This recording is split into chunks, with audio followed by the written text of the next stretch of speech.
Hello, everyone, and welcome to Spirit and Salt, episode number 14. We're going to jump right in, right after we do a quick recap.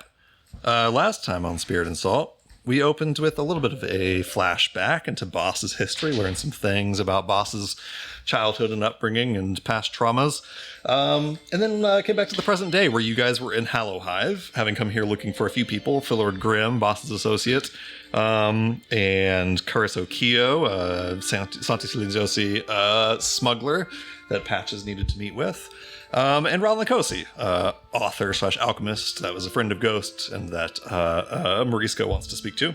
And basically, one way or another, learned that all of these people are, or at least were, sent to the Abyss.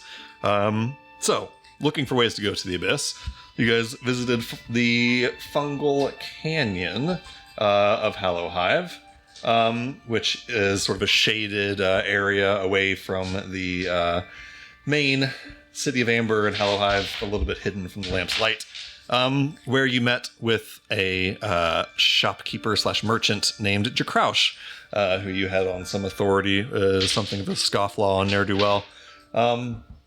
Spoke with him, learned that Cariso Kyo is in fact one of his associates as well, like his smuggler for his dealings in illegal wares.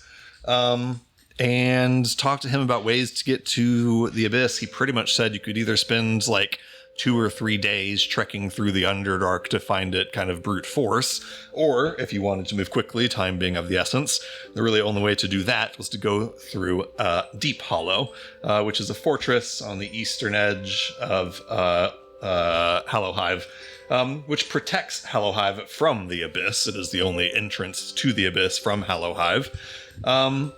And kind of came up with a plan to do that. He essentially offered to sort of go out to the front gates of Deep Hollow and create a diversion, whilst meanwhile you guys snuck through Penumbra Passage on Hallowhive's eastern boundary, and went in through a side entrance into Deep Hollow and tried to essentially sneak through to get to the Abyss. He also told you there were some papers in Deep Hollow that might be of interest to you, records of where these people all might have been taken, these exiles, but you guys kind of were on the fence about whether you really even needed those, having, pretty good reason to think they've all gone to the Isle of Ash.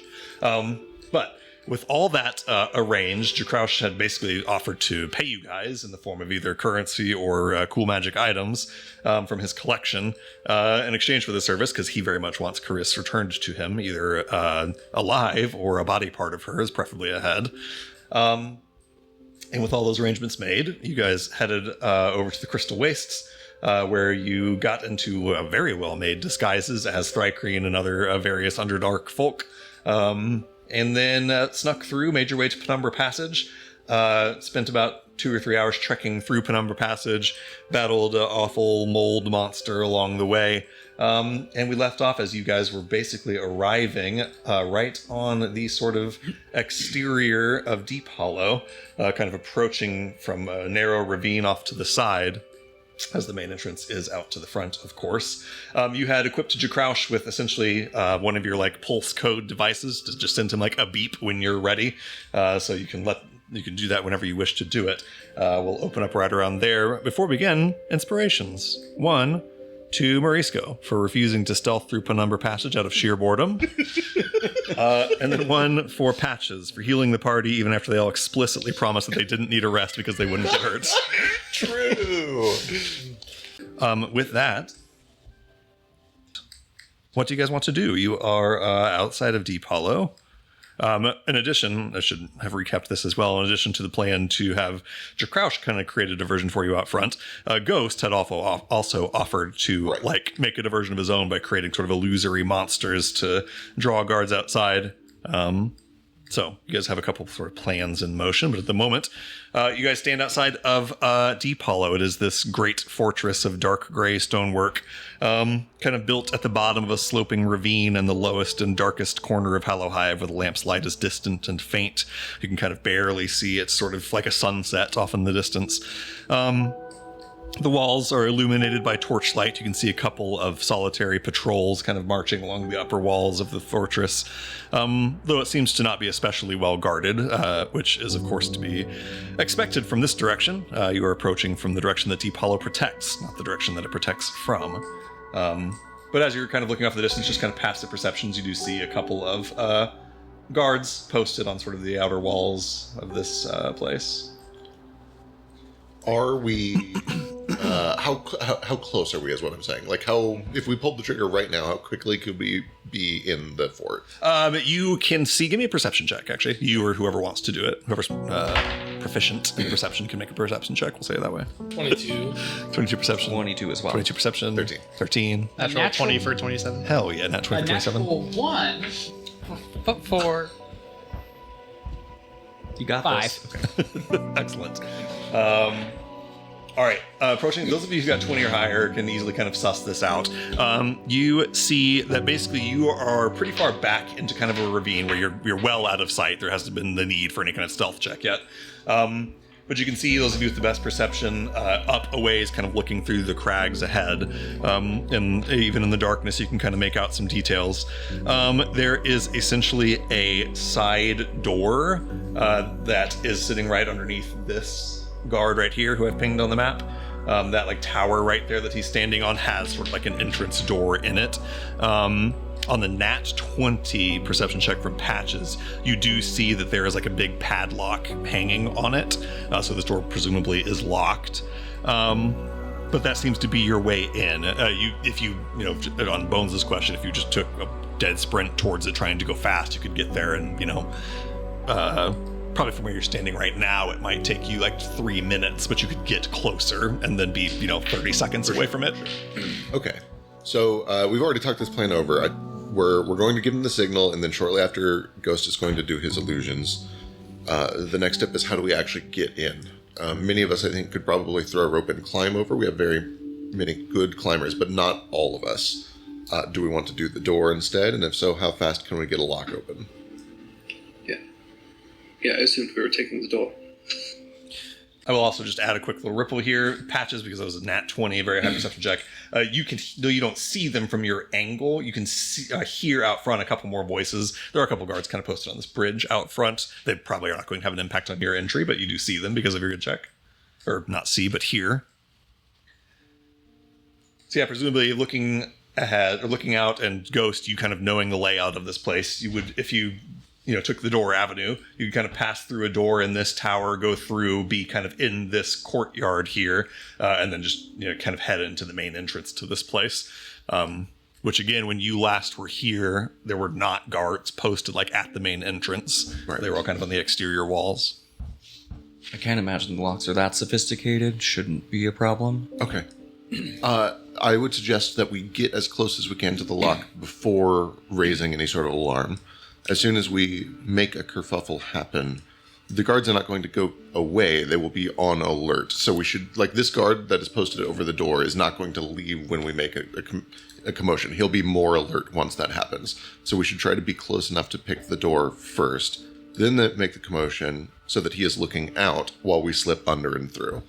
Quick question. Does it seem weird that the lock is on the outside of this building and not on the inside? I assume... Oh, you did say it was a padlock. That is weird. Yeah, it's just a padlock like hanging on the outside of it. Weird. It does seem weird, yeah. Yeah, weird.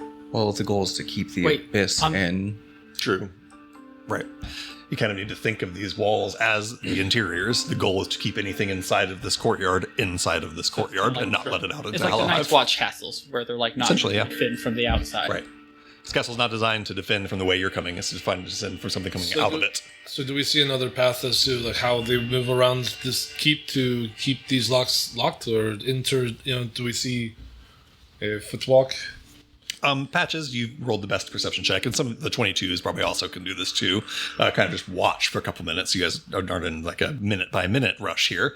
And you can see that they're like, these guys do patrol. This guy kind of like walks this wall over to this way. And, you know, at one point these two like have a quick little conversation and then kind of go back to their patrols walking along the walls. It seems like there clearly are not enough knights out here to fully man this entire castle. Right. I think on the very good perception checks, you think you could like find an opening where there truly is nobody standing up there if you timed it right. I think what I'm asking real quick is that if the lock is on the outside, and that makes sense, that like, okay, we need to protect people from getting out, right? So like, you lock from the outside.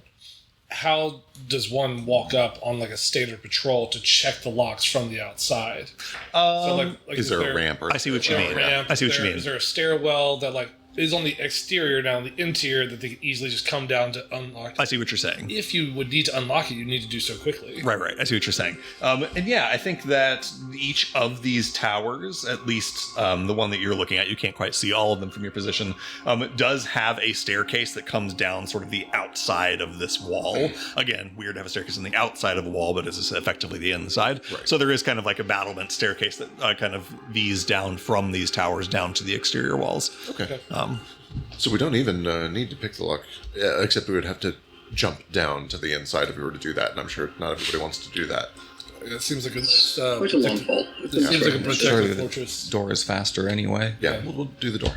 It's just nice to know we have options. It's just nice to know. Cadence, go ahead. Is the door set into the wall, or is it kind of like... Is there a way that I could sidle up to it while there's, like, the two guards are talking I see and what try you're to saying. pick it Pick it before ahead of we time. needed to pick Yeah. it? Yeah, I think love that's possible. Yeah, there's enough of an overhang, and Cadence is a small enough person. You just press your back to a wall, and you think you could hide there. There'll be dice rolls about it, but it's possible. Right.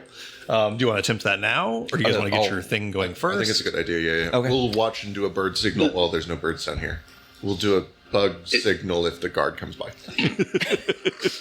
If you do make this stealth check, you're going to have advantage from the successful perception checks. It's essentially like watching the patrols. You can essentially combine your stealth with kind of knowing your right moment to go, essentially.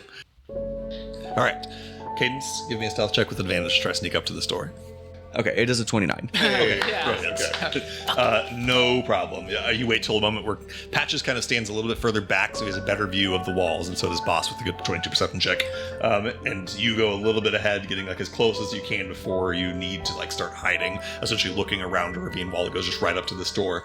And they kind of give you the signal when this guard makes another sort of like patrol down to the other end of this wall. You feel like you've got like a minute to work with, or at least before this guy makes his way back. And you run right in. You find this big, kind of clunky iron lock. Go ahead and give me a Thieves Tools check to try to pick it. Bones' bug signal, by the way, is a cicada. He tries to do Understood. a cicada scream as well as he can. It's bad. Oh no. Can you, yeah. Bones just starts fucking screaming.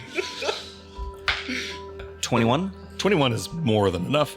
This is not a super duper complex lock. You get your couple of Thieves Tools out, these long sort of needles. There's a brief, maybe 30 seconds or so that you're kind of tampering with it, and then eventually it clinks open. The padlock is kind of hanging open from the door. I'll try to do a cicada cry back. Get a performance check.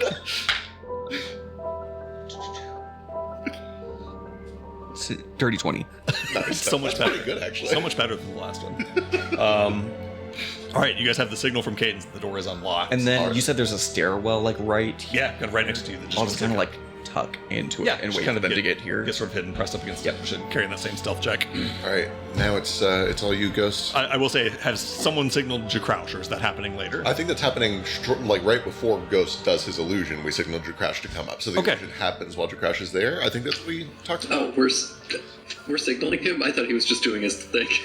We were signaling him when we were in He was going. position. Yes, he was going to be nearby. You were going to signal him to like start his diversion when Right. you were ready. Right. And just to bounce back to last session, our ghost diversion is also going to kind of catch Drakrush. Yes, correct. Yeah. He's not in on that. So it's kind of going to be just a big fuckery. Big up old front. clusterfuck. Right. I say your goal was to make a big, basically fucking scene out front that gets as many people out front as possible. So I say we pull Drakrush out first, let him start doing his thing, and then freak him out with Right, your correct. illusion. Right. Yeah, yeah. I think that's what we decided on. Go ahead, Ghost. How big is this place? I forgot. You mean like on the like square footage wise? You mean? Or, They're bugs. Exterior, yeah. oh, like yeah, I'd say for like the front. Like I have 120 feet to play with. Like, where can I drop this thing Let based on me. where we are? Sorry, just measure the interior of this place really quick on my other map. Okay, the castle itself from front to back is 150 feet. I'd say that means maybe from front wall to back wall is like 250 feet is what I'm going to say. So the distance we'll say from the entrance where you're trying to ultimately go in and the front gate where you're trying to make your illusion is about 100 feet.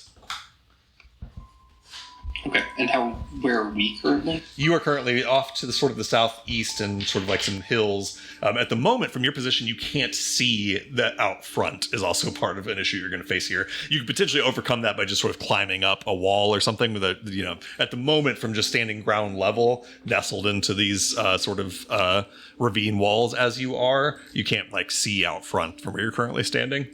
In order to see out front, you're going to have to kind of either come around to the side or you have to get up onto the walls, one or the other. Okay.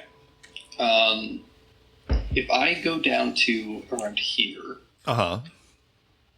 can I see this river area? Give me just a fairly low DC, but not trivial survival check just to get to that spot, because it's not like open space to get there. You'd be doing some like climbing and oh, brilliant. Okay, yes, 19's enough. You have to sort of like climb between some pretty narrow passages and crawl up some walls, but you're able to sort of get a vantage point where, yes, from there you can see the river and see the front gate, see everything out there. Cool. My plan is once I signal Drakrush and he starts heading up, once he's kind of on the bridge and up to start talking to the guards, I am going to have just like a large, long, kind of skittering, it was like a troglodyte kind of looking, or not a troglodyte, a trilobite. Okay. Thing. Hell yeah. Yeah. Just real monstrous and nasty, kind of like the what's that white lobster thing that we bought? Yeah, the cave fishers. Yeah, the kingfisher. Yeah, so like a big version of that, Right. Come skittering out, make a large kind of screech sound, and dive into the water. Okay, yeah, makes sense. Sweet. So you can get into position. I assume you can kind of telepathically tell your party, or you probably discussed the hear it. plan before. Yeah. So is this the point now that Ghost is in position and Cadence has the door unlocked that you guys go ahead and signal Crouch? Let's give him the beat. Let's do it. I'm All right, you guys beep Crouch and Ghost. Give me a perception check, being like the only person kind of to have a vantage point. Don't fuck this up. Nice. I can't believe you would say that to Trade. On a 14. For a plus 0, that's pretty good. Yeah, not so bad. For a straight D20, you see coming down sort of the slope that leads down to Deep Hollow, kind of cresting over the hill that has sort of the sunset setting over it. Crouch is moving. He's just kind of, slithering his way down the hill. And the guards posted out front, seeing that this guy is approaching, you see they kind of look at each other. They say something on a 14. You don't know what they say, particularly because it's probably telepathic anyway. But you see the body language of those two are talking to each other. And one of them, heads inside. You see movement up on the upper walls as if these guys are all telepathically communicating, and the ones up that were over by the Cadence's tower kind of come up front too, to kind of seemingly to see what's going on. And this one heads into the interior, disappears from view for a time. You see that there's one kind of posted up on the upper wall here too, that kind of gets up into the very top tower to have the best vantage point he can. And maybe a minute or so passes as Jakraush makes his way down to this bridge. On a 14, you don't hear what he says, but he begins talking to this knight out here. The knight is kind of gesticulating, and it looks like... Give me an insight check. Okay. Yeah, the knight is kind of gesticulating at him. They're kind of having a conversation.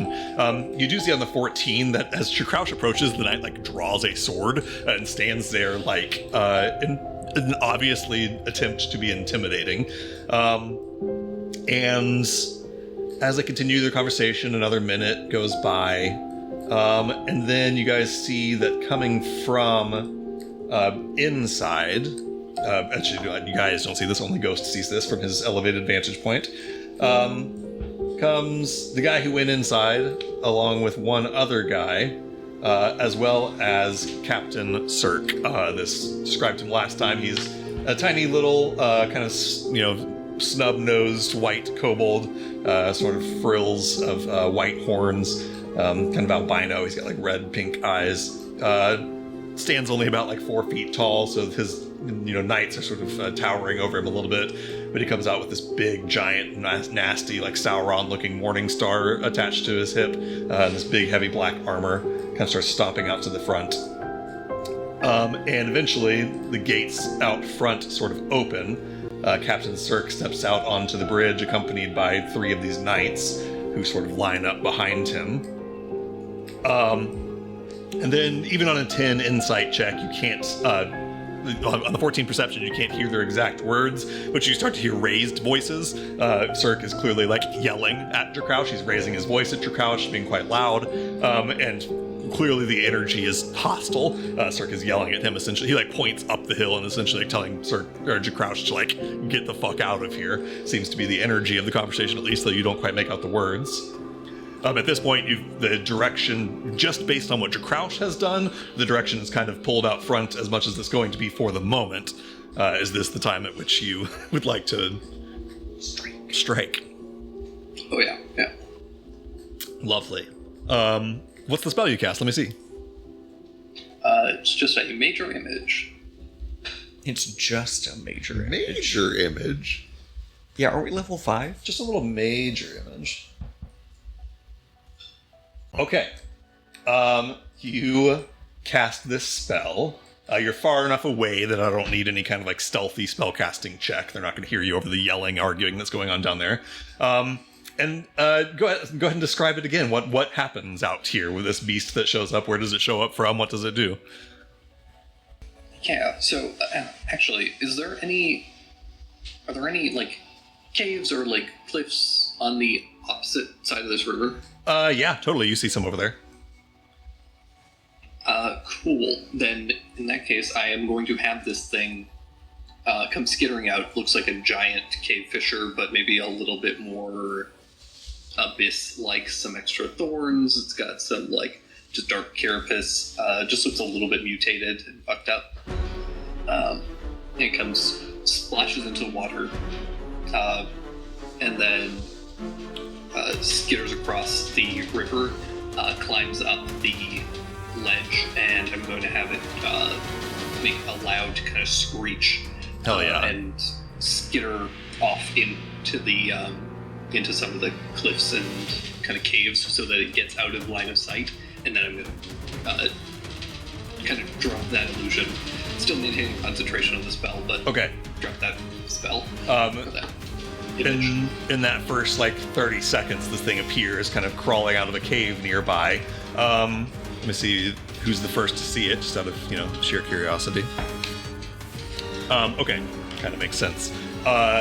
You watch as this heated argument is happening between Jakraush and Captain Zerk and his knights, and nobody on the bridge seems to realize what's happening, at least not first. The first people to realize what's happening are the ones posted up here on this wall above them. You see them having a conversation. There's no noise. They're speaking telepathically, but you see them, like one of them like leaning over the wall, and the antenna sort of flickering, and you see the conversation between Zerk and these knights kind of suddenly halt as they look in that direction. This other knight runs over here and starts ringing a bell, like a go-gong, go-gong, go-gong, kind of an alarm bell. You watch Jakraush runs. He turns around and fucking beats feet. He's gone. Begins slithering away as fast as he can. He Zerk. understands that's the way the monster went, right? Oh, except he runs. So you're saying the monster's running like off away from the castle? Yeah, like I want it to be going away, like something broke through somehow and is. I towards understand. Hellside. Okay, Jakraush, I think still nonetheless starts running before the thing like makes it there. Like he's running away from it as it's kind of running along the bridge. As Zerk, I'm gonna have Zerk make a wisdom saving throw. That's a really good roll for him. I kind of wanted him to fail that, but alas. You see Zerk's first instinct, his base instinct, is to go chase Jakraush, assuming that Jakraush is like trying to get away, having done something. But on a good wisdom saving throw, he minds what his job is actually to do. He and his knights, he and two of his knights draw weapons, and they start to chase after this giant beast that you've summoned. The other knight, you see that you hear Jakraush bark out some kind of order, and this knight heads back inside for the moment. And you can't quite see what goes on inside of the courtyard, I don't think, from your position. But you see it goes inside for a moment, and then not long after, it comes out of a door over here to go like check out where this thing came from. It's accompanied by this guy. And to the sound of the bells ringing, you see that several more of these knights come out of the entrance from inside.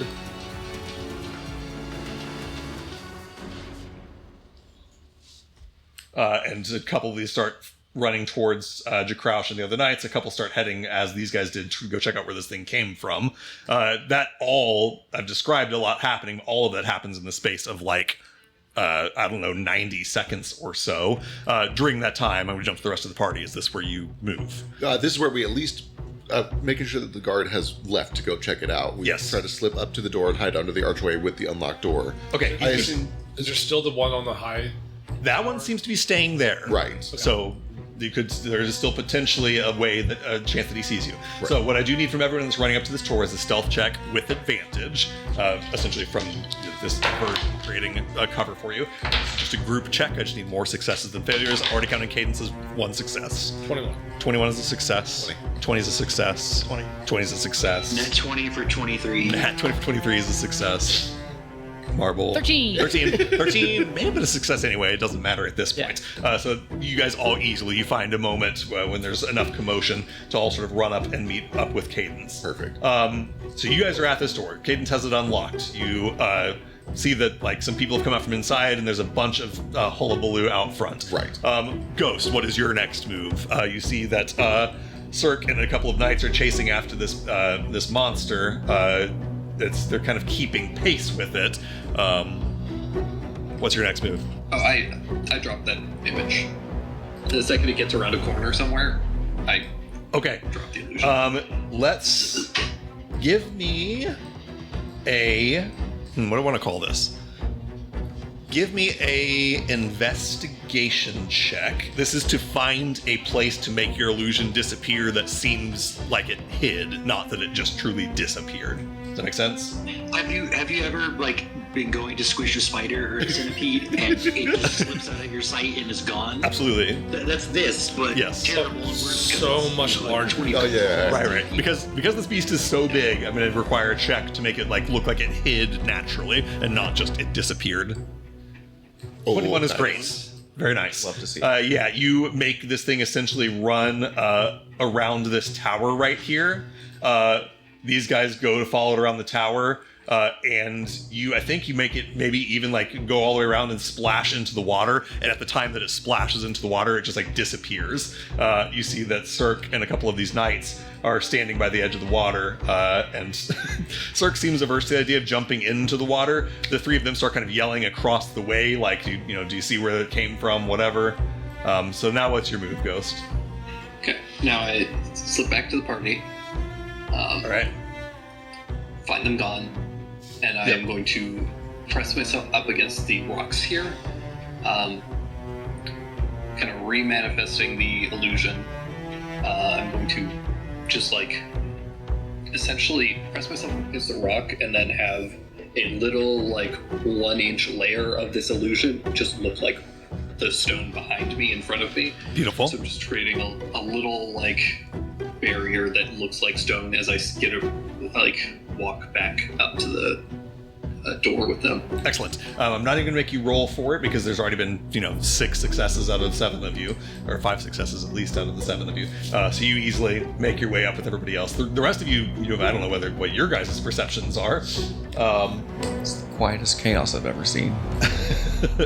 It is weird. It is strange to see a bunch of people clearly like physically moving in a way that is chaotic and stressed, but also it's just silent. There's like one person yelling and a bunch of other silence. On the 19 stealth check from Ghost, whoever's passive perception that beats, I don't know who it beats, doesn't see Ghost approaching. They just see like the rocks shifting in a weird way on the wall, if anything. I assume we're all basically waiting at the cracked door to wait for all the guards to run out before we actually make our move into the Yeah, makes sense. You get to the point where it seems like as many guards that are going to come out have come out. There stops being like a flow of people out the door. Actually, I think probably at least one more comes out because this guy stays up here and continues to ring the bell. Right. You hear him do like a different ring. There's clearly some sort of coded message here, and then a couple more knights come out from inside. It seems clear to you, Ghost, just based on the number of people you saw here last time you were here, that they have gone essentially down to like skeleton crew inside. They've pulled out everybody they can afford to pull out from inside to figure out what the fuck's going on out here. Perfect. Yeah, I will just telepathically tell everybody. Reminder that if we get caught, everyone in this facility will know within seconds because of the telepathy. Right. So don't make a sound. And ideally, stay very close to me. Bones, go ahead. 2 things. First, he'll ask us, is there a range on the telepathy? How loud can you, air quote, shout telepathically?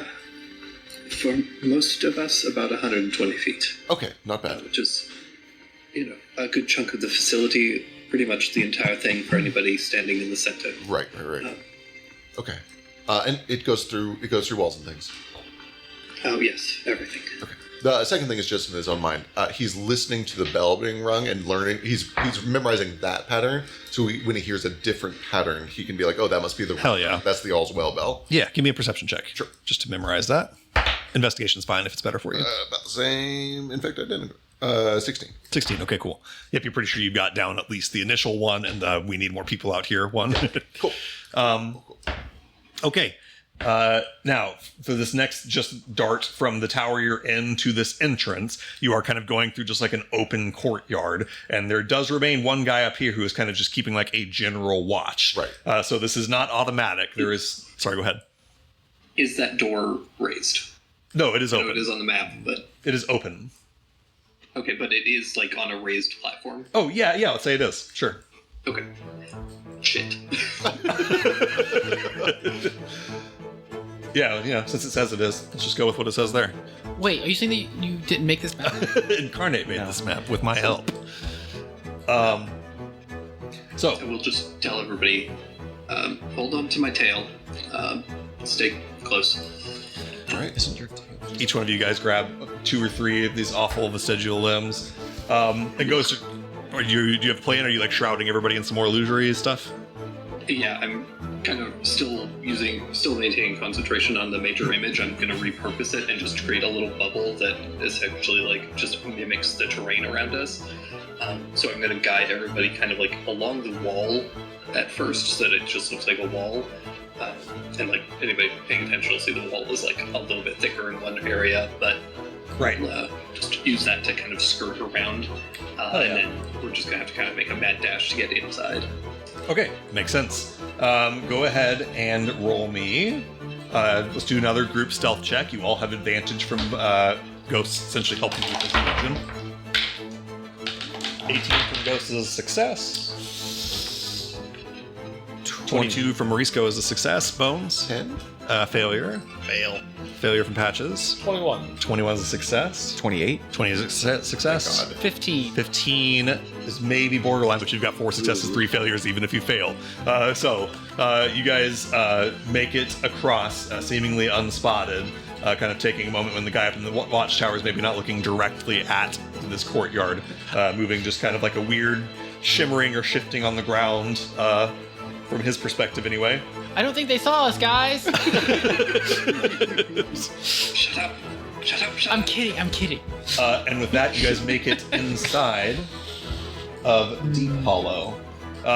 We are still kind of in a time-sensitive mode here. We're not quite like rolling initiative or anything, but it is, you're not sure how long this is going to last till people come back inside. Eventually, Ghost, you suspect the thought is going to be, okay, maybe this is some kind of diversion. They didn't go straight to that, but you think they will get to that eventually. Is it right? Can we bar the door? Let's see. The door would bar from the outside. All right. There's not a double option. There's one inside, one outside option. No, well, that's a good point. Give me a luck check. Let's see if there's or isn't. Let's roll some dice. 5. 5. No, it only bars from the outside. Rip in peace. They would also notice the door was closed, so. Yeah, There's that. to buy time. It's just a thought. I mean, we know there's at least one guard at the gate anyway. We're going to get spotted Right. before it's all said and done. Right. I think the plan was literally sprint through and hope we don't get shot in the back. Yeah, so you guys know what the setup in here is. We talked about last time, but just to recap a little bit, you know that if you want to go up to Captain Cirque's office, it's going to be upstairs. It seems like you guys maybe don't give a shit about that. I do. I say if you'd like to do that, you certainly can. You know the way to the abyss is past sort of this area here, this sort of little courtyard area with braziers and torches that Ghost can be activated to turn into elementals. You know that there are layers of gates. There is a gate here, a double set of doors here, and a gate here, all of which would be kept like closed and locked. And then, of course, you know that this main exit out into the abyss is never left completely unguarded, even in the current mode. If you guys kind of take a peek up there, well, I'll wait to see if you take a peek up there to see how guarded it is. Do I know where where those doors open from? Like, is there a special lever somewhere? Like, there's presumably one of those is a gate. Yeah. Like No, that doesn't make sense. That wouldn't have shown you exactly how it works, but you would have at least seen them do it. When you went through here last time, yes, there's just a lever on each of these, and it is on the inside, meaning it's no big deal for you to just pull the lever that opens each one of these. The exception to that is this double set of doors right here, the middle one. The lever is out here, meaning it's kind of a double. People wait in here. In this sort of like foyer, while someone out here pulls the lever to let them through. It's kind of a Sally Port situation to make sure that the door's never opened without someone on the outside. Right. So the other two are just opened by levers that are right inside, right next to the gates. I assume that we are moving quickly. Yeah, I presume so. So I guess I'll come to Cadence. Everyone else seems to be we're just darting Right. through. I would have mentioned this before. I definitely want to go to his office, and I am willing to do it alone if you guys want to push forward. We'll go fast then. Okay. Yeah, if you want to run up there, come back if you get into trouble. We're going to start getting the gate open. Yep, I'll meet you guys. I'll meet you guys at the door. Say, is there anybody else that can just go with Cadence buddy systems? I'm stealthy. I can go with All right. So Bones and Cadence are going to head to go look for some paperwork while the rest of you kind of wait here or start heading to the gates. I think we're gonna head to the gates and start getting it figured out. Okay. Understood. Go ahead. Can we say this is like the east side, the east wall, right? You guys are coming from right over there, Like south. trying to get up to there. Yep. Say like stay. We're gonna stay to the east wall, but we're gonna move quickly be as fast as possible. Okay, I'm going to do Cadence and Bones first. For the moment you start moving through just quietly, kind of carrying stealth checks from before, Ghost will go tell you where the stairs are. You kind of quietly, for the moment you guys kind of all move together because you're all kind of going the same way. Actually, I think the other way, you guys are splitting this way. So the two of you move in here. There's a door here that you test. It is not locked. You can just open it up. You head up the stairs. At the moment, there hasn't been the need for a stealth check. You see this place is pretty empty inside. Everyone is out front at the moment. Bones probably lingers halfway up and down the stairs so that he can be watching our backs. Makes sense. Love that. Kind of leave you like on the stairs. Yeah. He wants to be able to know if people are coming back in down below. Oh, no, actually, I did this the wrong way. Sorry, I'm misinterpreting my own map here. These stairs here are the ones that go Got it. Okay. and then Cadence, you kind of come up to this landing up here. You find the doors of Captain Cirque's office. They are open. He just ran outside a couple minutes ago. He didn't lock his door on the way back out. So you make your way in, and then go ahead if you wish to and roll me an investigation check to try to find these papers. I'm going to use a maneuver, tactical assessment, and add a D8 to this investigation check. 28. Incredible. Easy peasy. This, you find it no problem at all. This is what Cadence does. It sneaks into the offices of important people and steals their paperwork. And his is not even especially well hidden, and that helps you. There is a desk here that has just like some paper and a quill on it, nothing written on that. You find a locked drawer. Go ahead and give me a lockpick check to kind of pick his lock open. Uh-oh, not one. Not one. Okay. You encounter a bit of a problem here. You find a locked drawer easily on your investigation check, but it is locked and you can't quite get it open. If I'm willing to make noise, can I attempt again? You can say no. Do you have inspiration? I don't. Do you want some? I do, but I'm not going to take your inspiration. This is you have no reason to want in this unless you just want me to have whatever's in here. So it depends on what you mean by make noise. If you're willing to make the level of noise of try to break this drawer, I'm going to shoot the lock off. Okay. Or, shoot the mechanism that has this thing. With a gun? Do I see her about to do that? I don't think so if you're standing on the stairs. That's fair. That said, before you jump straight to shooting a lock with a gun, you can try to just pull the door open as hard as you can with your body. You've got your ogre strength gloves. So that's true. Actually, maybe just an athletics check to try. I forgot I had those gloves on. Yeah, give me athletics to just try to break this door open or this drawer open. So I started shooting. Girl, that's what the pistol is for. Athletics is going to be 22. Okay, brilliant. It doesn't make enough noise where you're going to be heard. What is left over is an obvious sign that this has been done. Right. Had you picked the lock, you could have done this subtly. It's not subtle when the wood around the side of the desk splinters open and the whole thing comes out. But We're burning bridges. you rip it open and there's a bunch of papers in there. You grab them. The topmost one, there's not very many of these, is a writ that reads as follows. You quickly scan over it. You're a fast reader, I presume. It says, Captain Cirque, by decree of the Lamp, Brother Kaga and the Faithful are given leave to pass through Deep Hollow to the Abyss with their prisoners. The prisoners have been sentenced to exile and must be taken to the Isle of Ash. Brother Kaga and the Faithful are likewise permitted to enter through Deep Hollow to Hallowhive upon their return. And it's signed Faye Tumanai, Queen of Hallowhive, Hierarch of the Xanthian Church, Voice of the Lamp. It's got a date on it. The date lines up with what you've been told. That this seems to be Brother Kaga, who was her big Hercules beetle, Queen's Guard, and somebody or people called the Faithful came through with the exiles on this date to take them to the Isle of Ash. And then he also has a ledger of just basically any noteworthy events. Anytime there's an incident, he has incident reports essentially. So anytime that they kill something that came up from the Abyss or whatever, you do see a return date for Brother Kaga and for the Faithful.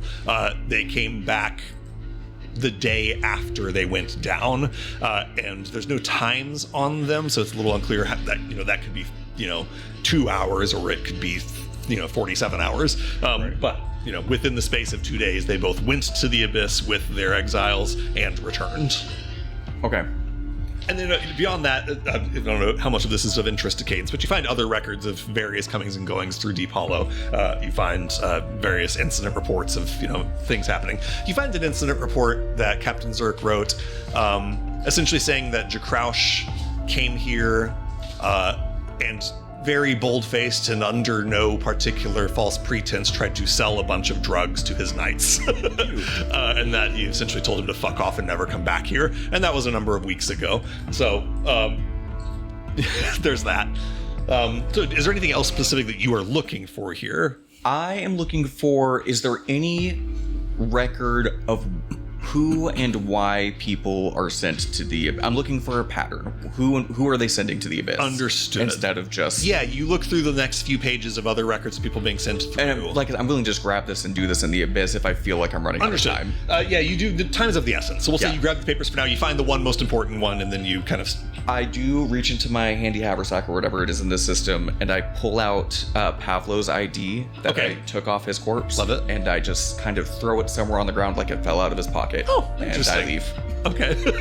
You toss the ID of Pavlo Kalashnik onto the floor. Who's that again? Jules Crow from the train. His true name was Pavlo Kalashnik. Oh. With that, Bones, you did hear, for what's worth, like a loud splintering of wood. Not loud enough to draw attention from far away, but obviously things didn't go perfectly in there. A thief? Can you believe it? All right, let's go. I assume I haven't heard anybody come back or pass by. Yeah, you've not. You're good. Yeah. You're good. Roll me a perception check, though, just to see what you have heard. 17. 17. The thing about Thrycrane is they speak telepathically. Right. So yeah, I don't think you've heard anything just yet. You haven't heard, aside from speech, you haven't heard like footsteps, people moving around, anything weapons like that. Cool. Yeah. 17. Yeah, makes sense on 17. Cool.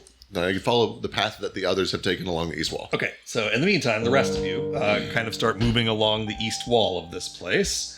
I'm going to use Morisco for all of you for the moment, but we'll get the rest of you caught up in just a second. Moving up through the east here, just moving through. Whoever in this group has proficiency in perception, roll me perception checks. Anyone and everyone? Whoever has proficiency in perception. 27. Okay, brilliant. 17? 14. 14, 17. Okay, you kind of needed 20 plus. It's a good thing Boss rolled it. As you get to this point, kind of reaching there, you hear voices talking down here. Actually, you don't hear voices. You hear a voice. It sounds like the... Down where? I'm sorry. Ping it on the map in just a second. I see it now. Right up here towards the exit to the abyss. You hear the sounds. Does anyone speak Undercommon? Or I guess specifically, I do. Does Boss speak Undercommon? And I don't think he does. But Boss hears a person talking, and then he hears like a pause as if waiting for a response, and then a person talking again. You, Boss, feel like even though you don't understand the language on a very high perception check, you feel like you're hearing one side of a conversation. You are able to guess fairly easily. This person is talking out loud to a Thrycrane who's talking back telepathically. So it seems that there's at least two guards up there. You hear at least one, and you can even see this one with your perception roll, kind of see him moving down there at the end. You do get the sense that to move any further from this point, you are going to have to start rolling stealth. And I'll say that, but yeah, Cadence and Bones haven't quite caught up yet. So are you guys trying to sneak further in at this point? That's the plan, I think. Okay. Have everybody give you stealth checks. There's 5 of you, so this is still going to be a group stealth check. More successes than failures. 16. And I'm still doing the same thing where I'm using just making a wall around Excellent. us. So everyone still has advantage if you didn't already. 14. Oof, guys. A 4 is a failure. I'm just going to go ahead and roll one for Morisco. I can look at his Roll stats. for me back soon. All right. He got a nat 15 plus something. He's good. So that's a success from Morisco, a failure from Ghost. Patches, what'd you get? 13. Okay. The passive perception of these knights working together is 15. So the 16 succeeds, but the 14 fails, the 12 fails, the 4 fail. So failure, Ghost is a failure. Mariska and I succeed. Yeah, but that's still more failures than successes. This was a group check. So you guys begin to try to sneak your way up through here to kind of make your way towards the exit. And you hear, those of you who heard it, the conversation, the voice, the kind of a gruff male voice says an undercommon, which now you're close enough to hear. Marble says, "What was that? They're coming back in already." This one looks down the hall and sees a bunch of people moving. A bunch of bugs. A bunch of bugs. Yeah, it isn't your real They see appearances. a wall. Right. A wall moving. Fair. With your illusion, they see like weird shifting illusory wall, but like you're standing, at least some of you are standing in like the middle of a hallway where a wall suddenly being where it wasn't before is clearly enough to arouse suspicion. Always there.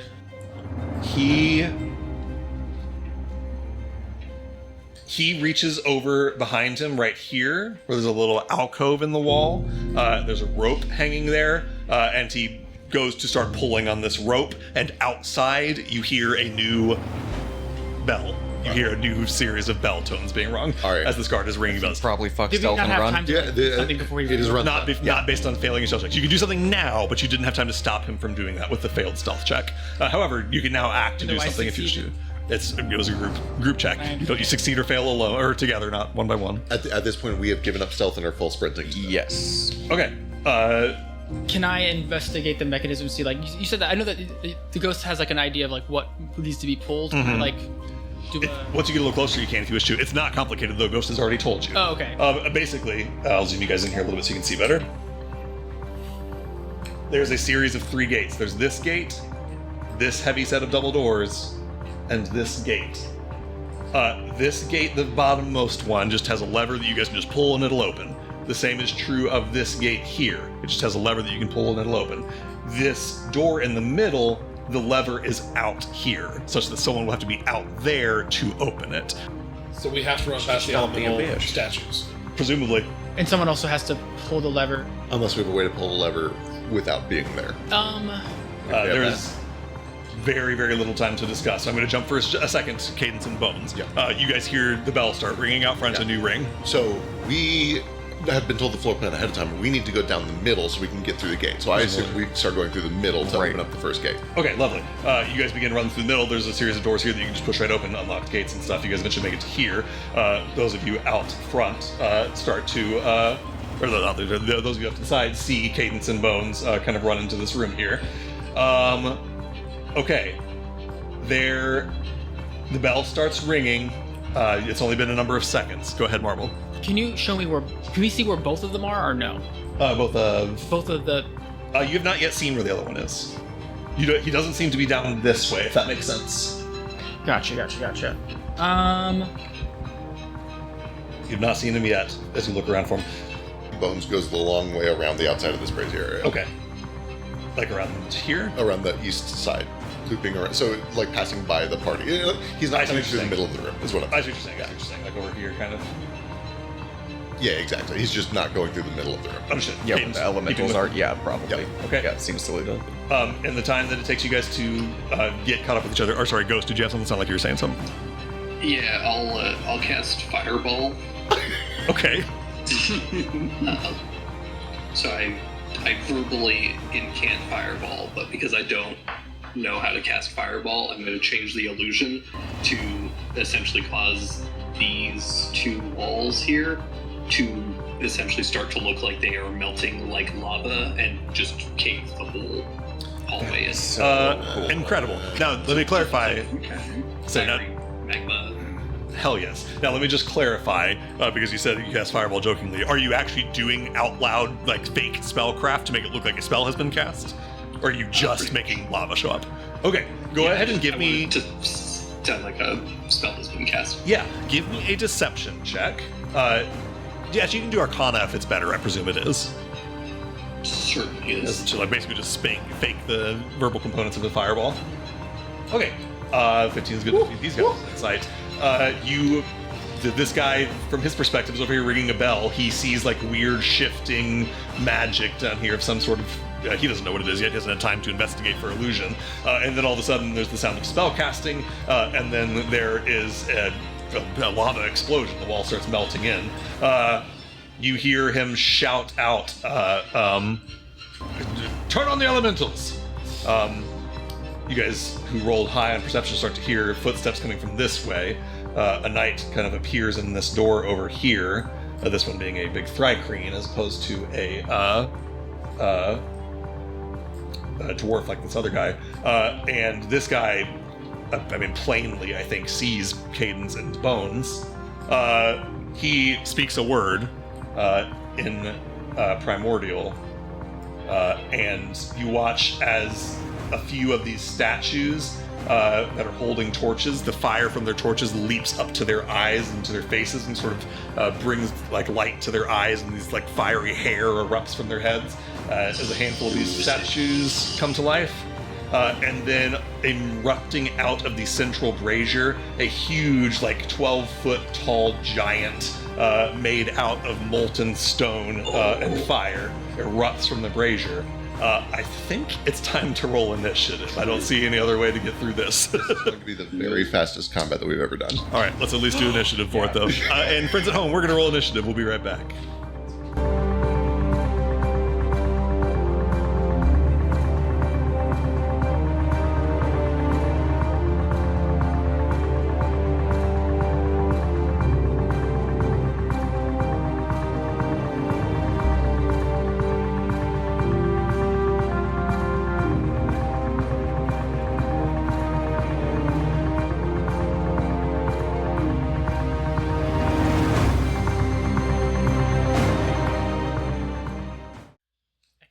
And welcome back, everybody. We're going to jump right in here as these knights are aware of your presence. An illusory magma flow blocks this hall to the east, while this other knight runs in and activates these elementals. Bells are ringing outside still. You presume that the rest that are outside will be inside as soon as they can. Bones, you are the first to act.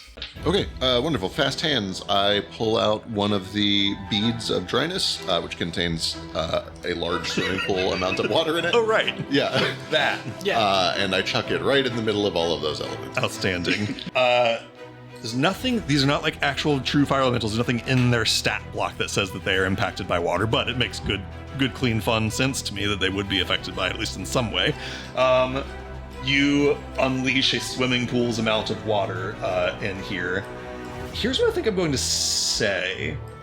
The statues, the water washes over them, and the fire that was down on their torches that had like activated them just goes out.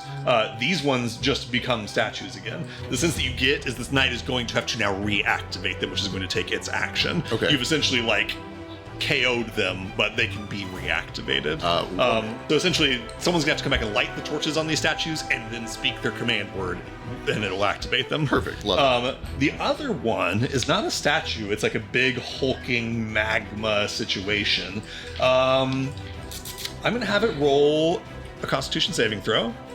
I think what happens here is if this works as well as possible, it essentially like hardens it into, hard magma. It's probably I'm gonna say that on a failure, this thing is gonna take, let's call it 6d10 damage and become slowed. Love it. As it like kind of semi-hardens. On a success, it just is going to take half damage and not be slowed. Perfect. Fair enough? Yep.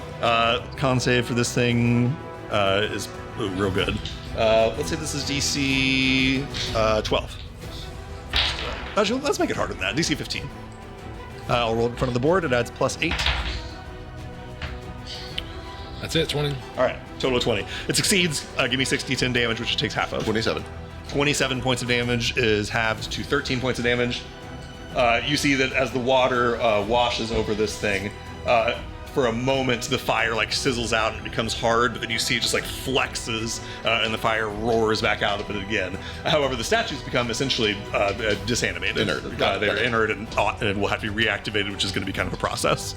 That's just your action. No, that was just my bonus That's your action. bonus because of fast hands, right? Now I use my main action to do the exact same thing, except I throw it in between the guard and the statue, hoping to push the guard back out of the room as the water like flows. Incredible. Out. Okay, I'm gonna have this. Is it gonna be close? What's the size of it? 15-foot cube, which I imagine I can turn diagonal to. Yeah. So you can basically still get the Cinder Hulk again, and then also knock the other guy out of the room. Exactly. All right, here's another Constitution save for the Cinder Hulk. Oh, better damage this time. Ooh, that's a 3 plus 8 is 11. It fails. Love to hear that because I rolled real well so far. Oh yeah. Oh no, he's gonna do it. One turn. 40 total. 40 points of damage. Yeesh. We love it. it is much, much slower to bring the fire back to its form this time. The first wave of water was enough to give it a little tickle. The second one, you see it the central sort of black gray stone of it had the appearance a second ago of like a big jacked dude, and now it's like a thin, gaunt little guy that isn't caught back on fire yet. Just like little flickering embers, but nothing raging. Love that. The knight is going to give me a strength saving throw to not be knocked back. Same DC of 12.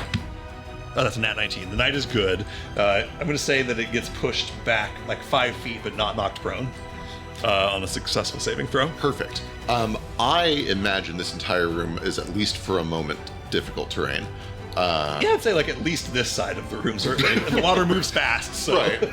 So like 50 by 50. There's like 2 or 3 feet of water in here currently. Yeah, certainly. Will slowly trickle out. I am going to stay low to get away from the huge burst of steam that was just released, and I'm going to go around the north wall into the gate room. Okay, so 10, 20 item interaction to just open that gate. Yep. 25 gets you to essentially like the locked door. Perfect. That's me. Okay, next up, one of these knights. Which one? This knight. Staggering backward from the waves, begins to push through, has to use all of its movement to get through the difficult terrain. Item interaction, strikes a torch and lights it, and lights this statue. Action, speaks the command word and turns the statue back on. That's his whole turn. Can I ask So a this question? one is reactivated. And yes, go ahead, Marble. So what is that torch that the thing that's lighting? What is it made out of? Is it magical or is it just mundane, like a mundane torch? I think it's just like a mundane torch. It's a mundane torch. It is soaking wet. Fair. He grabs one off of this wall up here, Okay. we'll say, and pulls it over. You're right. The one that he has in his pocket is Sorry, probably I not working. had to try the hustle. No, good call. No, that's a very good point. Like, if this map didn't depict a couple of torches right here, I'd probably be like, you're right. But there are a couple like... Are you sure it's not a sconce? a sconce? A torch in a sconce. Hold on, let me mark a couple of these guys as turned off, so I don't forget which ones Is are he turned using off. a generic command word, or is it? He says something. Do you speak Primordial? Of course she does. I actually don't know if I speak. Oh, I do, because Rocky speaks primordial. Yes. Yeah. Okay, yeah. No, you do understand him. The word he says is it is kind of just generic. It's something along this lines of like defend or protocol or whatever. He just basically says like go time. Charmander, I choose you. All right. That's this guy's turn. Movement, action, item interaction. He doesn't have a bonus, I don't think. My Let me check. reaction. Depends on the trigger, but yeah, presumably. Him activating that. Yeah. Do I get the feeling that this magic will make whoever speaks the command word the person who's obeyed? Interesting. Give me an Arcana check.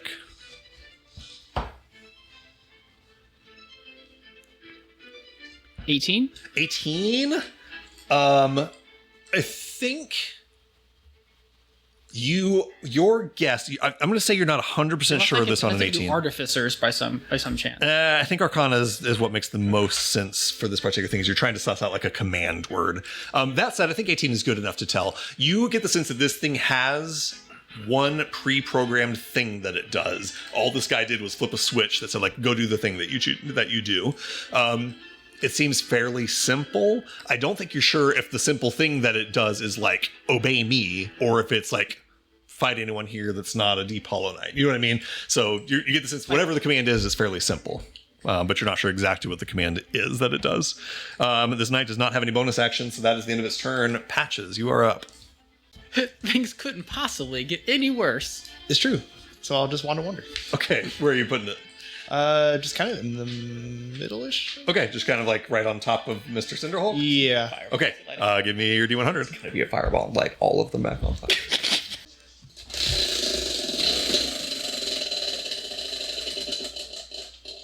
27.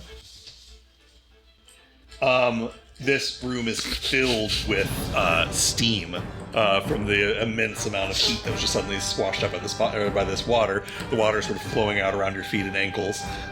You swing your wand of wonder in there, and it emits this sort of thin stream of kind of like a really hyper-focused fog machine of basically like more smoke and steam. But the smoke that comes out of yours is like this like I don't know, greenish yellow color that starts to swirl out and fill the room, kind of commingling with the steam. In a 20-foot radius, which is essentially this whole central room, there is a noxious and awful smell. You see the knight in there begin to retch like he's gonna puke. You have just cast the stinking cloud spell. It fills up that entire room. It will linger in there for 1 minute. And anyone that starts their turn in there is going to lose actions, potentially. Sweet, that's Patches. That's your action. You got movement bonus. Anybody who starts their turn? Starts their turn, yes. Sorry, what's the white square? That is just Ghost Illusion, which you know is just an illusion. It's essentially nothing to you. Oh, I thought it was farther in. I thought it was. No, the white square is where it should be. Yeah. Understood. If I move into it, will it disrupt it? No. The only thing that you would be aware is if someone sees you just walk right through this thing unharmed, it would make it quite obvious that it is not a real threat. True. Okay. No, I'm good then. All right. There's the stinking cloud. Okay. Patch is just staying right there. That brings us to one of these sentinels. It's one of the ones that's currently turned off. Another one that's turned off. Here's the one that's turned on. It is going to march over towards... Poison? Oh, right. Let me see. Is this thing immune to poison? Let's find out. Die. It's a bit of a statue. Fade. Yeah, it's immune to poison, so it does not affect it. It is going to begin to march its way through difficult terrain towards Bones. It takes all its movement to get there, but it does get to him. And then it is going to attack Bones. You see it raises this big stone hammer in its statuesque hand. Swings it down towards you as it's blazing with fire.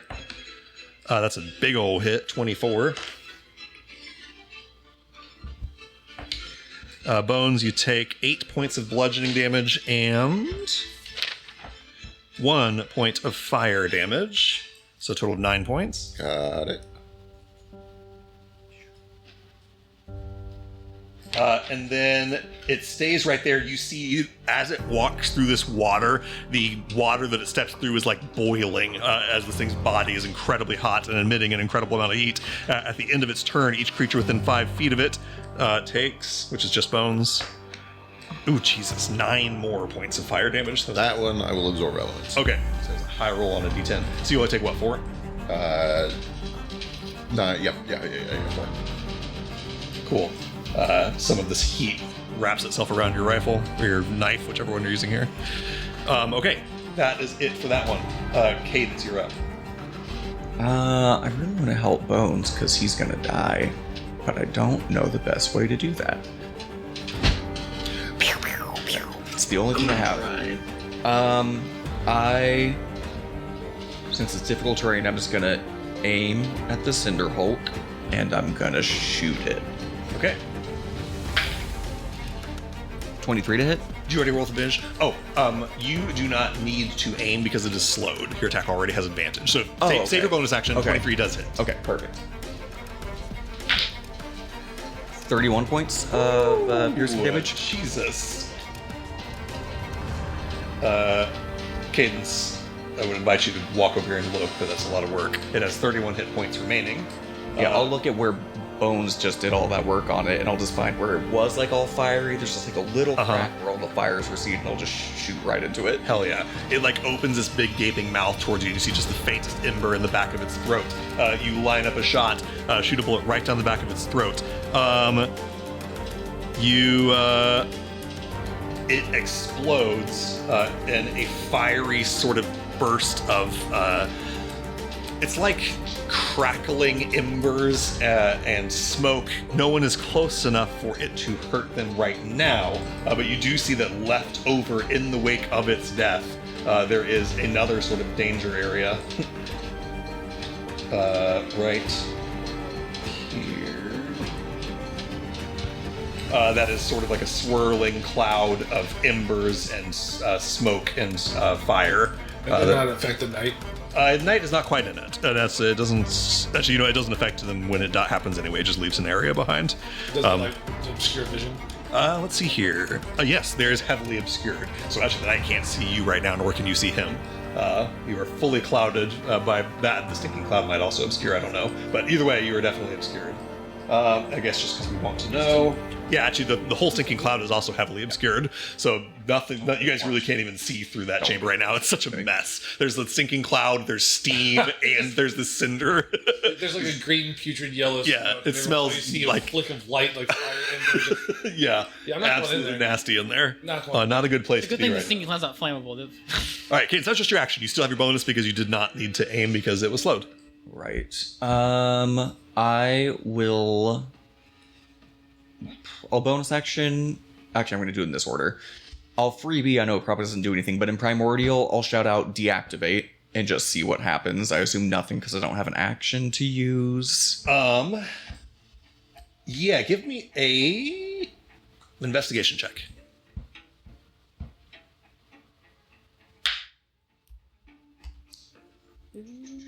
23? 23 is enough to recognize. You see that the one that was just past you, or that's up next to Bones, you see that it like halts for just a moment and then it starts moving. That will work if you spend an action on it. Amazing. And then I will bonus action hide. Perfect. Give me a stealth check.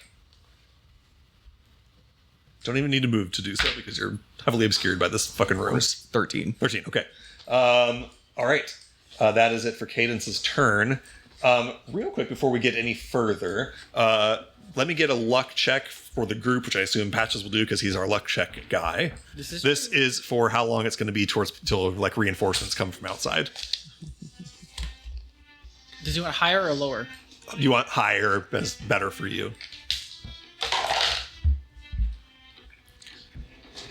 11. 11. Okay. I'm going to say that there are 3 rounds. So at the end of the 3rd round of combat, people are going to start arriving from outside.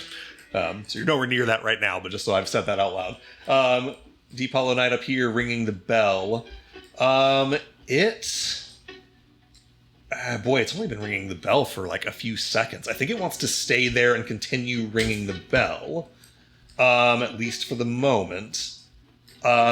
It doesn't think that it's really possible for it to get out of it. It feels pretty safe. He likes where he's at. You see it's got one hand on the bell, and he is essentially going to hold his action.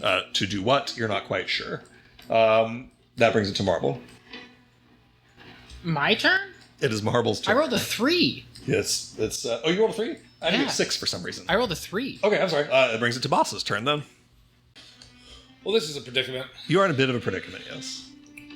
What I wanted to do is not going to work, so let's improvise. Somebody has to hit that lever, right? Somebody's got to hit that lever to open the door, presumably, unless you have some other plan for getting through there. Now, as we understand it, what Bones said, like, there's the Sally Port. Essentially, you can see through, but there's no way to like really get anything through to. You have to assume, Not like physically, you have unless... to be able to physically move. This Right. I mean, you can imagine a world where you've created some, long, Inspector Gadget arm. Thing longer.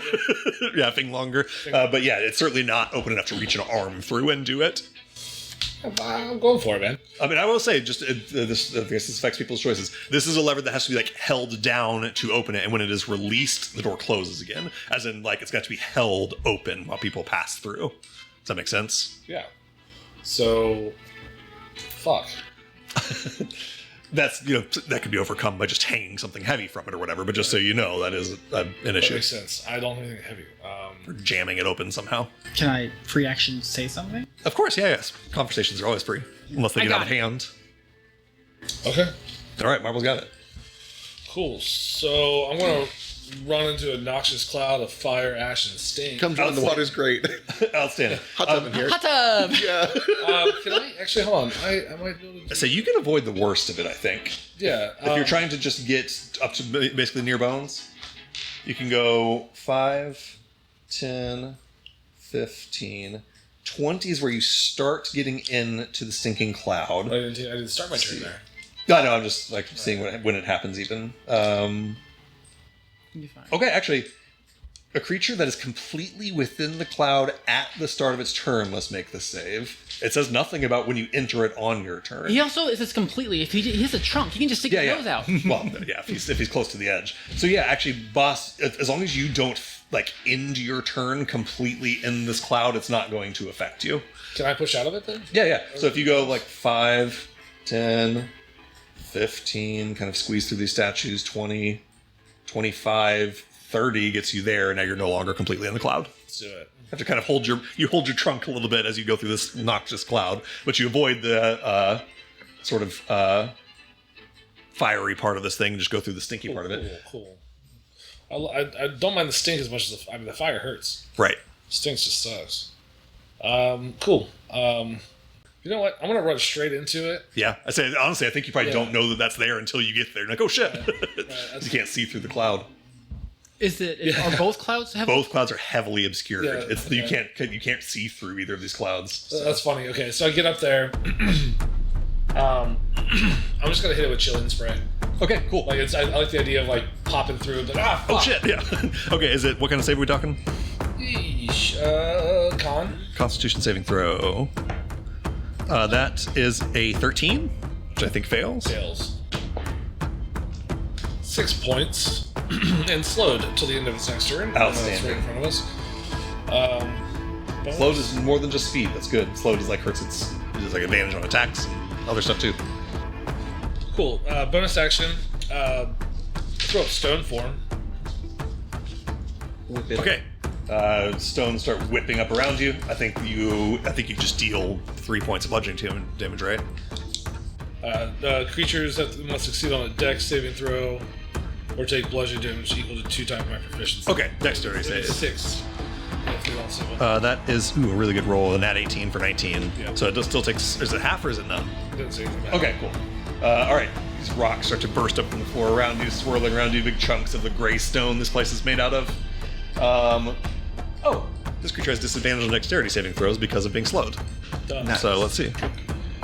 Oh, that's a nat 4 for 5. It fails and takes 6 points of damage. Cool. Good call on the slow. That worked out. Look up the slowed condition. I forgot what it did. Okay. Worked out nicely, actually. Is he dead now? He's not dead now, but he's hurt. For having no plan, that worked out.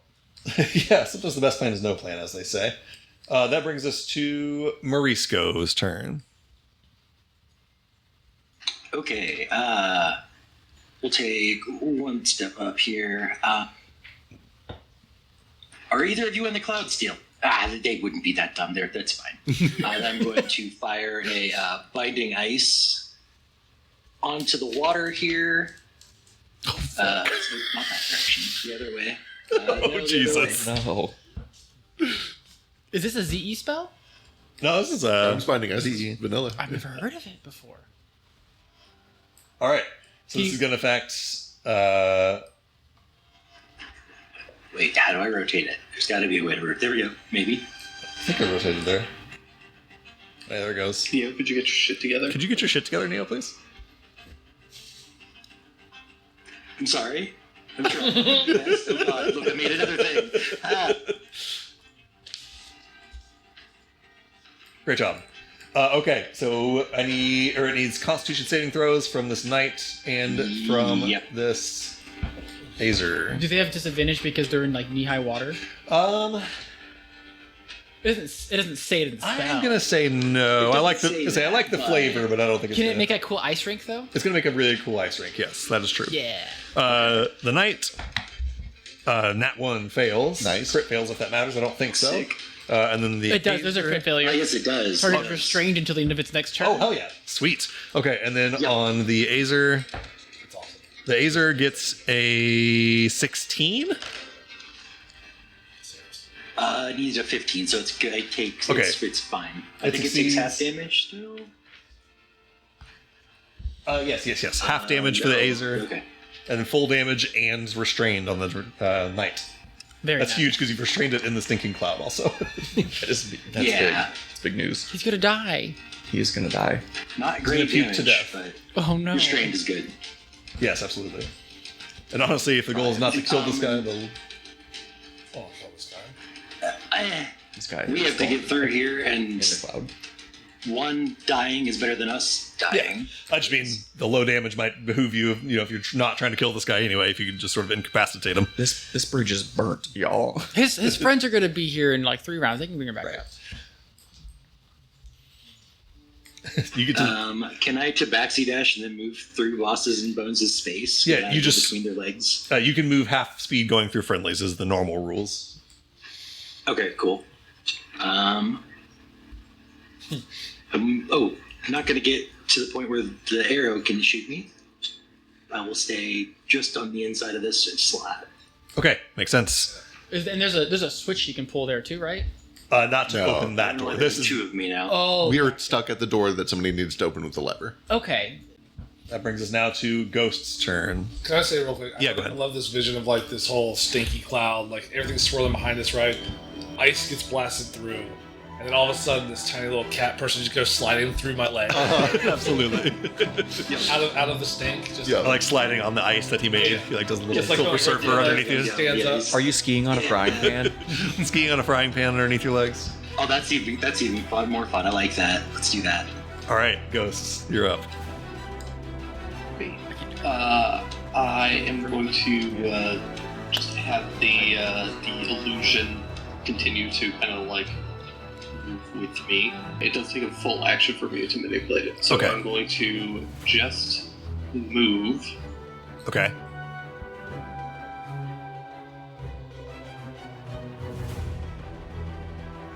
Up to here, and as I kind of walk through this illusion, it's going to continue to kind of melt around me, kind of like reverse Daenerys stepping out of the fire. A 20-foot square of just like the walls have melted into ash and magma, Okay, beautiful. Love it. All right. and I will telepathically to everybody just be like, "All right, get ready to sprint."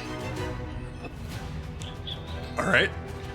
That brings us to I guess I don't got it. deactivated Azer. Next up is Marble.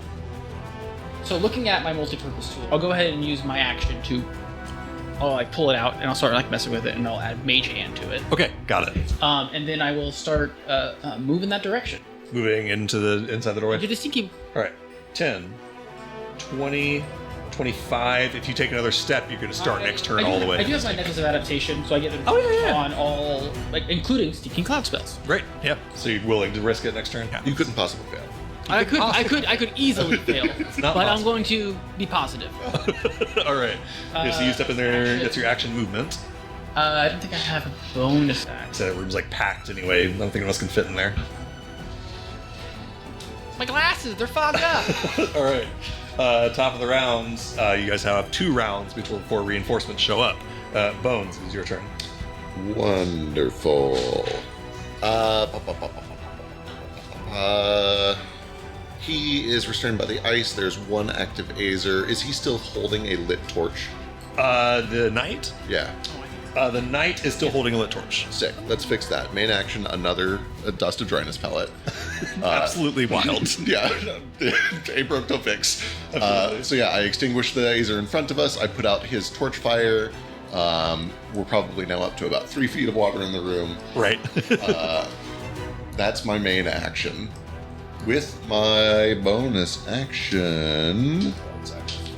Bonus action. Make saving throws. I assume you're kind of throwing it like over here, so the 15 feet doesn't Yeah. hit friendlies. Yeah, it probably does like push us back into the Yes, door. I am We're going trying to say get that like it is making you're like where you are is now also difficult. Yeah, oh to yeah, for sure. It hadn't been. We're swimming. We're swimming. Water be spreading. Perfect. Wonderful. Then yeah, I'll use my bonus action to scoop and make another. Making another pellet for later. Cool. Incredible. Does that remove the difficult terrain? It does scoop up the amount of water that you spilled, so yes, Probably it helps a does. little. I mean, I scoop up a third Infinite of water. the water. You have yeah. infinite water. That's So now we're down to 1 foot of water. We're down to about a foot and a half of water. right. Okay. Infinite water. Can I also just throw out really quick? I'm just now remembering that we're also in bug suits. Yes. Yes, you are all Oh, those yeah. guys. Yeah, So when Mariska like he was sliding through like boss, and you're saying like hold my trunk. No, I'm an elephant beetle. Right? yeah, you have to. Right. You have to Yeah, Hercules beetle, no, your yeah. horn. Hercules beetle, I meant yes. So like, just this big black bitch. Okay, Absolutely the imagery is wild. fucking hysterical. It is great.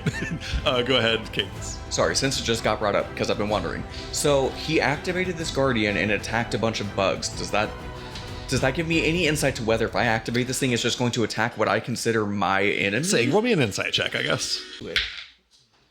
Awful, bad, terrible. Okay, yeah, hard to say. Your guess is, who could say? What if we took An the 8. statue with? Just pick up the statue. You got ogre strength. I mean, we don't need to. I'm more just curious how it works. The knight My Odell is starts his turn in a sinking cloud and is restrained.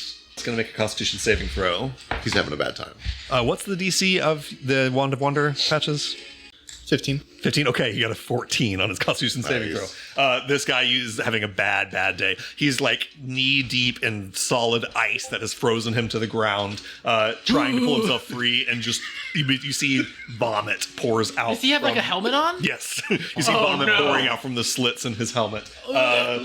He spends his turn retching and reeling and does not take an action. Except as bad a time as you can for a non-lethal combat. Yeah, pretty bad for this guy.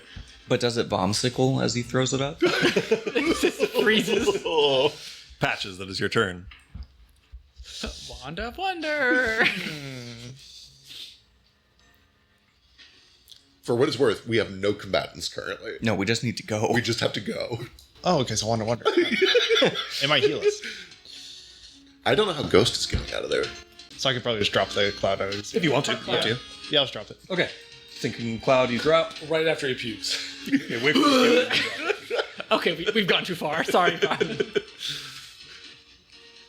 And actually, I think maybe the He's just doing his job, man. Yeah. I feel kind of bad, but we're not guilty. Imagine that you're working at McDonald's and someone casts a stinking cloud on you. and actually the cinders go away as well, so the room gets a little bit less shitty now. Now it's just steamy and wet. I don't know if we have to show pity towards the military enforcers of the theocratic They're regime. just they were. I'm pretty sure the people here are just given their jobs. They don't choose them. It's fair. To an extent. Nobody here is choosing this. These guys also like Nuremberg. These guys are just here literally protecting innocent people from demons. It's a little different than the theocratic enforcers. We can take have theories about it. But Patches, go ahead. Yeah, I'll just start working my way towards the way we're going. Waiting for the lever to be pulled. All right, movement kind of gets you to where you're kind of jammed up against all these guys. Kind of stuck there. You can do Get out of my way. like a dodge action or something if you want something if Yeah. you want to. I might as well. Okay. All right. All these sentinels are deactivated. Which brings us to Cadence. Even that one up in the middle of them is deactivated? Or is Yeah, that still Bones going? just did another. Okay, sorry, I just saw that health bar and I got confused. I will take my movement to just kind of stand by the brazier here.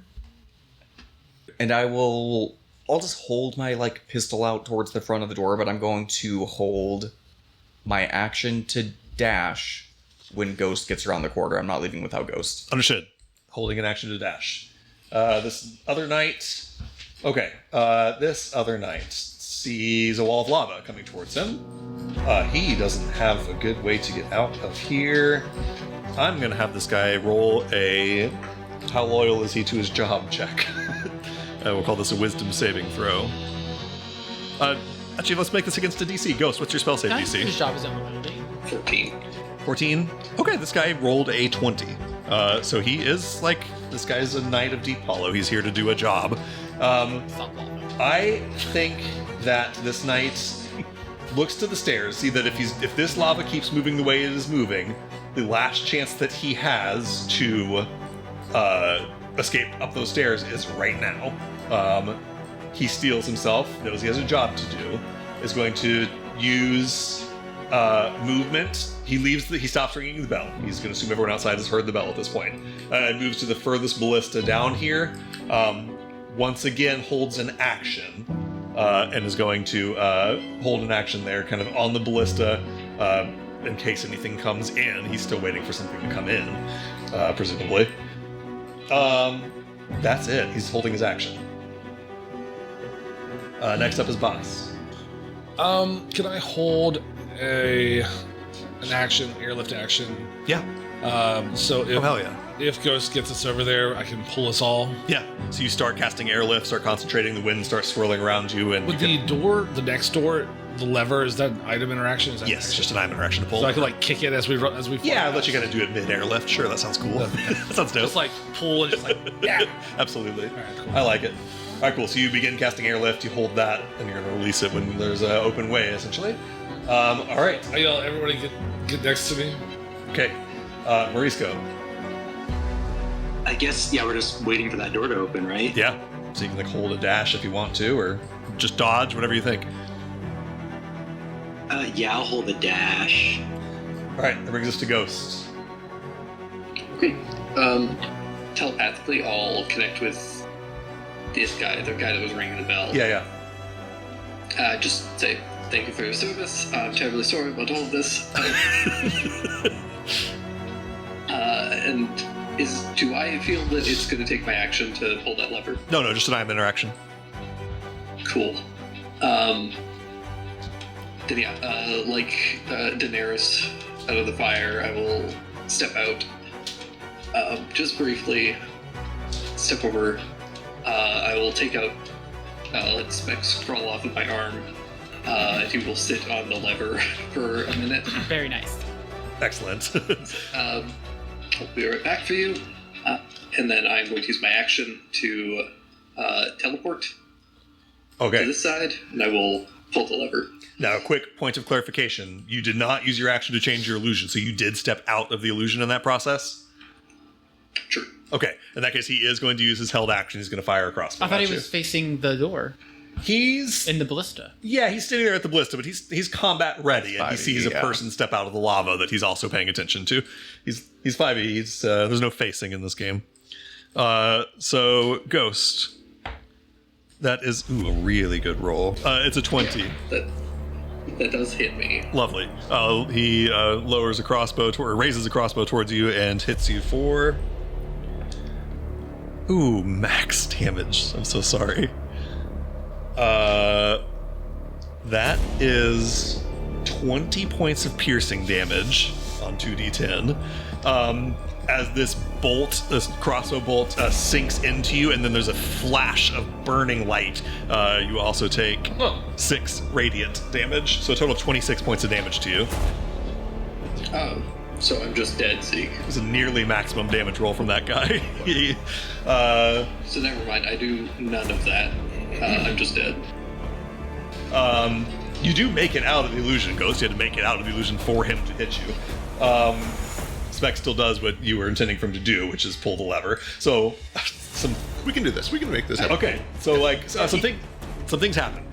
Specs holds the lever down. The door opens. A lot of you have held actions, but you also see Ghost goes Right, down. we can see that room. Yeah. Yes. So you guys tell me how many of you go ahead and take your held actions, and or not.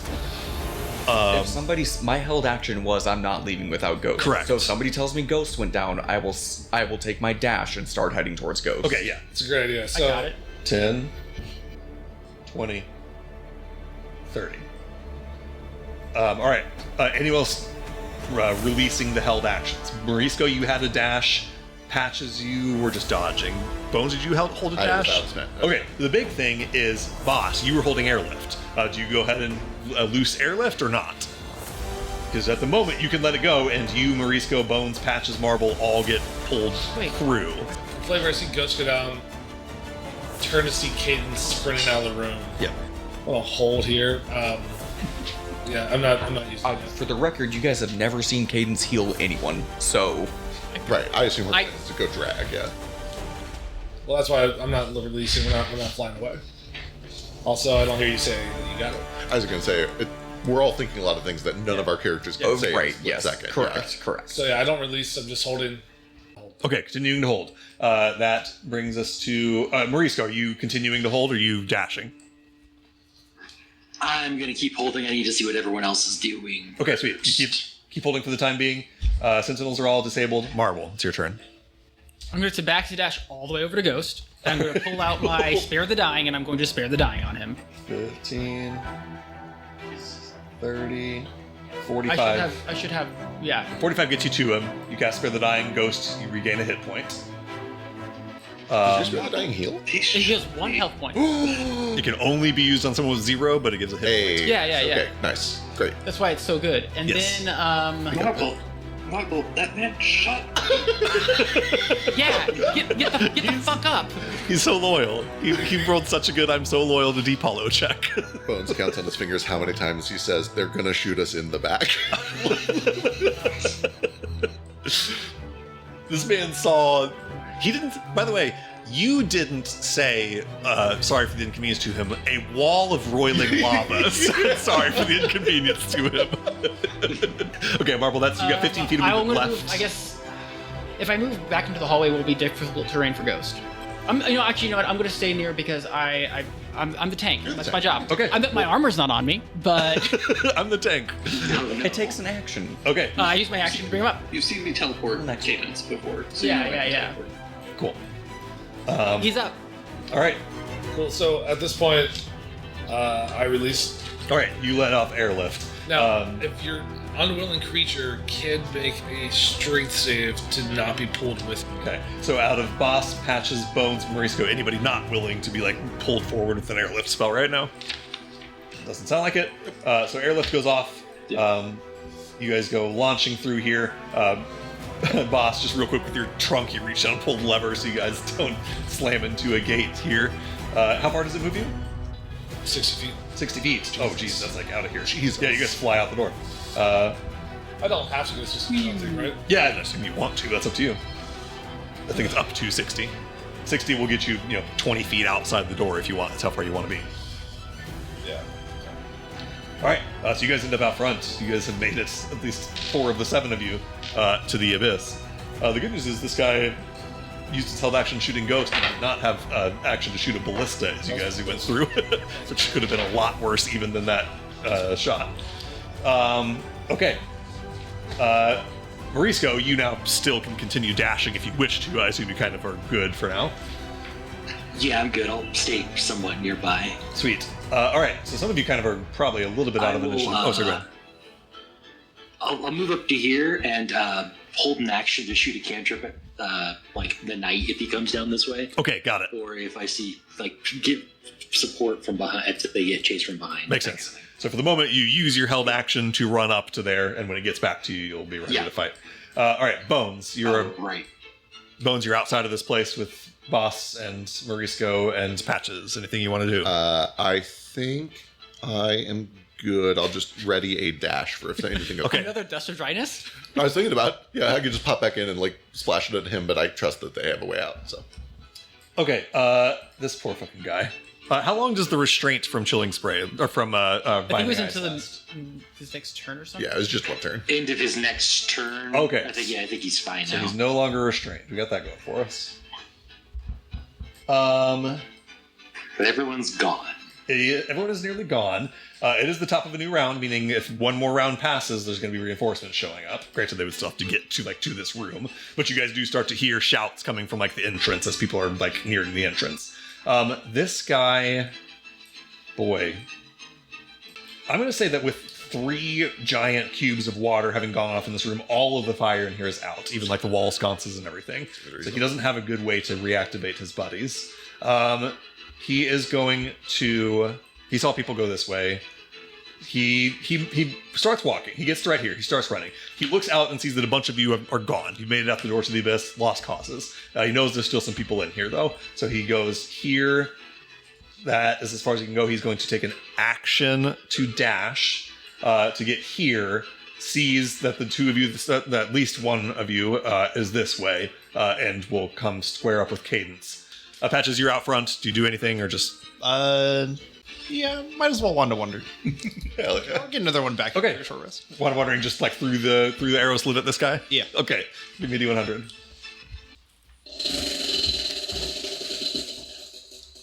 $61. Foolishness. It's so much of it though.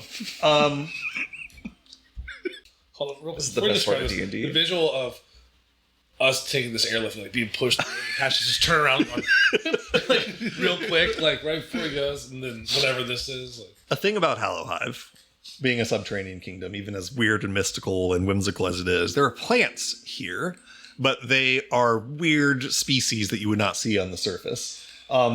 You swing your Wand of Wonder out, and what spurts out of it is a spray of seeds that land all over the castle walls and floors and all over the entrance, and they spray into every nook and cranny. And sprouting out of everything is truly the most mundane plant imaginable, just grass. just grass starts to grow all over everything. A plant which to you could not be any less interesting. But to the people here, a brand new and never before seen plant takes root in the Underdark for the very first time in all of this planet's history. Grass begins to grow around the entrance to the abyss. Nothing happens other than just that. It's just grass. When you still touch a grass block to the middle of the desert. Right, essentially. Sweet. Does it like distract the knight at all? Is he He's looking around like, what the fuck? It's like poison or some shit. Yeah, he has no idea what it is. Is it growing on him? If somebody came up to us, No, it and doesn't made grow on any people. It just grows in mushrooms places. start growing all around us, we would Right. freak out. Like, Absolutely. yeah, just like yell back like, don't move, it's poison. Give me a deception check. With disadvantage. He knows you're his enemy. 12. 12? Okay. Tell me what your first roll was. Oh, your first one was a 20. Oh, nice. Damn. Bummer. Okay, all the sentinels are deactivated. Cadence. This guy's squaring up with you. He says, there's no need for any more violence. You can explain yourselves, I'm sure. As he squares up with me, I'm gonna grab him by his like breastplate and pull him close. I'm gonna bonus action aim my pistol like right towards his collarbone. Okay. I have what's it called? Crossbow master, so I don't take Yeah. disadvantage. Correct. oh shit, she's doing it. I'm gonna shoot at him. Oh, okay. I was waiting for the follow through of like saying something intimidating. No, she's just gonna shoot this guy in the I face. was waiting for like an intimidation check or a tumble through or something. Jesus. 18 to hit. 18 is their armor class. He is going to use his reaction to parry. Oh no, the knight is hit by a melee attack roll. You exactly hit his armor class and he can't parry because this is not melee. This is ice fucking cold. We don't have to be violent. Too damn bad. Choose violence. God, that's a cool fucking image. 20 damage. 20. I'm sorry, 24 damage. 24 points of damage. And I'll lean in real close and I'll just say, surrender, you don't need to die. Fucking wild. Roll me an intimidation check with advantage. Natural 20 for 25. Oh, hell yes. Please bring this guy with us. You grab his helmet, pull him close to you. You put the pistol up underneath, like, the belly of his armor and just pull the trigger. There is a ringing that echoes through this place. You see blood dripping down the front of his armor where you've kind of shot him sort of in his side. A non-lethal blow, but he could not take one more of those without dying. Natural 20 intimidation for 25. He says, just let me go. Just let me go, please. Yeah, I'll let him go. Yeah. You sense that he's going to flee. He's going to run from you. Perfect. Unless your energy is you want literally like surrender. No, he can go. Okay, perfect. Yeah. I'd prefer him not in this hallway so people can get past him. Outstanding. You get the sense that when he has an opportunity to, he's going to flee. Knight up here. A hell of a move. Just very small thing, but does he surrender enough to the point that Cadence could just walk through him? Is he acting like Yep. Okay. On a nat 20 for 25, he moves out of the way to let you And pass. this is mostly just for RP purposes. Am I at an angle where I could see this happening? I know I'm Yeah. like right next to the wall. Okay. Yeah. I'm just curious. If I'm seeing my girlfriend do that. You are. You know when you're sometimes when your boss ass girlfriend just has got to like do like a Gotta shoot bitches. just gotta shoot bitches and you're Now this guy, on the other hand, Bitches, dude, get out of my way. this guy, on the other hand, is famously so loyal. True. He sees his friend get shot. He sees that there's no point in staying at this ballista at this point. The assailants have come this way. Does the lava go away, Ghost, or is that still there?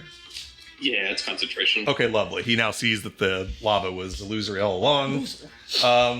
He runs forward towards the closest person, which is Marble. Actually, he's going to get next to Marble and Ghost for the purpose of getting opportunity attacks if it comes up. And is going to attack Marble. I don't have any armor. Draws a long sword with like a white blade. 23 to hit you, That will hit me. and 20 to hit you. Those will both hit me. My AC is Yeah, say without your armor on, I think 10. it's pretty bad. In total, from 2 attacks, Marble, you take 26 points of slashing and radiant damage. This guy's blade glows as he swings it at you with radiant magic. I believe you're down to 16 hit points, if I'm not mistaken. That's what I was thinking. I was gonna double check, but yes. Okay. That's this knight's turn. He puts a couple of heavy, terrible blows into your like side and your shoulder, Marble. You're bleeding pretty badly. Basamajik, you're out front. Anything to do? Or are you just kind of waiting for your allies? This is a little uglier than I thought it was going to be. Yeah, right. I feel like this is going as well as it could have. I feel that way, but this is like round 3, right? Right. I thought So I will remind you, at the end of this round, which we are at 6, reinforcements are beginning to arrive. I don't know how Ghost or Marble are getting out of this. He has Vortex Ward. Oh, okay. Yeah, in character we don't know. Out of character he's got We've more. seen him You've seen teleport. him do it. You've seen him more. That's true. I just don't know if he has it right this second. He does. Yes, no, no. He actually cast it before he went down. Right. So we actually meta know. Right. That's what I'm saying. Meta, I know. Got it. But also- in character I don't. And also, I guess he's a wizard. yeah, right. I think by the fact that Ghost ran towards the lever was letting us must have know had that a he has plan, right? something. Yeah, that's fair. Yeah. And I'm going to trust the Thri-Kreen that's been here before to do something Stands cool. to reason. just kinda- I kind of also trust Marvel and Cadence to get their asses up here. Yeah. Yeah. Yeah, I don't know. I just don't really have. Yeah, that's totally. If you don't have anything, it's fine. You've made your escape. I just didn't know if you had anything like weird that you wanted to do out there while you're waiting for your allies. I have a reaction I like to use possibly, but we'll Okay, see. save it for now. Yeah. All right, that brings us then to Morisco. Same thing, just kind of standing there holding an action to launch a cantrip in or whatever. I believe so. Yes. That's what he said last time, so we'll stick with that. All right, that brings us to Ghost. Oh boy, now Marble's in a bad place. Yep. I don't know if I have any way to help this situation. So I guess I'll Vortex work myself for now, Okay. out to regroup with the rest of the folks. All right. Barely conscious. There's still a crossbow bolt embedded in your side that still is like glowing and searing, like it's a terrible sunburn or like a burn from a frying pan where this bolt is still stuck in your side. You just teleport yourself outside where the rest of your allies are. I'm gonna stumble over here and kind of like press myself up against the wall so that I can't be shot at. Wise. That is me, unfortunately. All right, Azers are out. Marble, last of the round. You hear footsteps from the entrance. Reinforcements are showing up. All right. Marble kind of like reaches over for his glove and like pushes it, and you just see his like form start to vibrate. I cast Mirror Image on myself. Okay, Oh, Wise. fantastic. Good call. Good call. And then I'm going to, I can't, and then I'm going to move 30 feet away. That's all I can move right now. Okay, he is going to attempt an opportunity attack. What is the roll for that? I think you roll and you are trying to get like an 11 or higher, maybe? I can't remember exactly. For right now, let's see if he even hits. Okay, he rolled a 19. So I think My this, AC is a 10. this will hit you. Let me look up. It's a D20, 6 or higher, it hits a duplicate. Okay, good. I'm glad you know. All right, so Marble, roll me a d20. If you roll a 6 or higher, it will hit your duplicate. 5 or lower, it hits you. 11. Okay, sweet. He swings his sword down and it removes one of your mirror images, and you continue running. 5. If I can, I'm going to, can I move diagonally? Yeah, absolutely. Okay. 5. Oh my god, why can't I move you? 5. 15. It technically does still need to roll to hit. but- It did. Yeah, it did roll to hit. Yep. My AC is 10 right now. I'm the weakest little baby right now. And then you still have to like squeeze past these guys, so you get just like here. That's fine. Better than I was. Yeah, that works fine. All right, that brings us to top of the round. You guys that are left inside here from the front entrance of this place, storming in. Captain Cirque and a couple of knights arrive inside the place. They're going to take full dash actions to get to where you guys, or get as close to where you guys are as they can.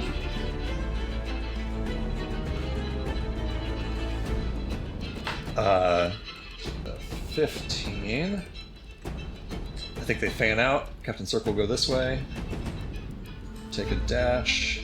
15. 30. The knights will go this way. 15, 30. Alright. A couple of them get to where they can see you. They've taken full dash actions to get to those current positions, but they're coming. That brings us to Bones outside. You got anything? I assume that I don't have any good vision of what's happening there. You are a marksman. The thing that you do is see super far away. You certainly don't see what's happening with Marble or Cadence, but you can see inside.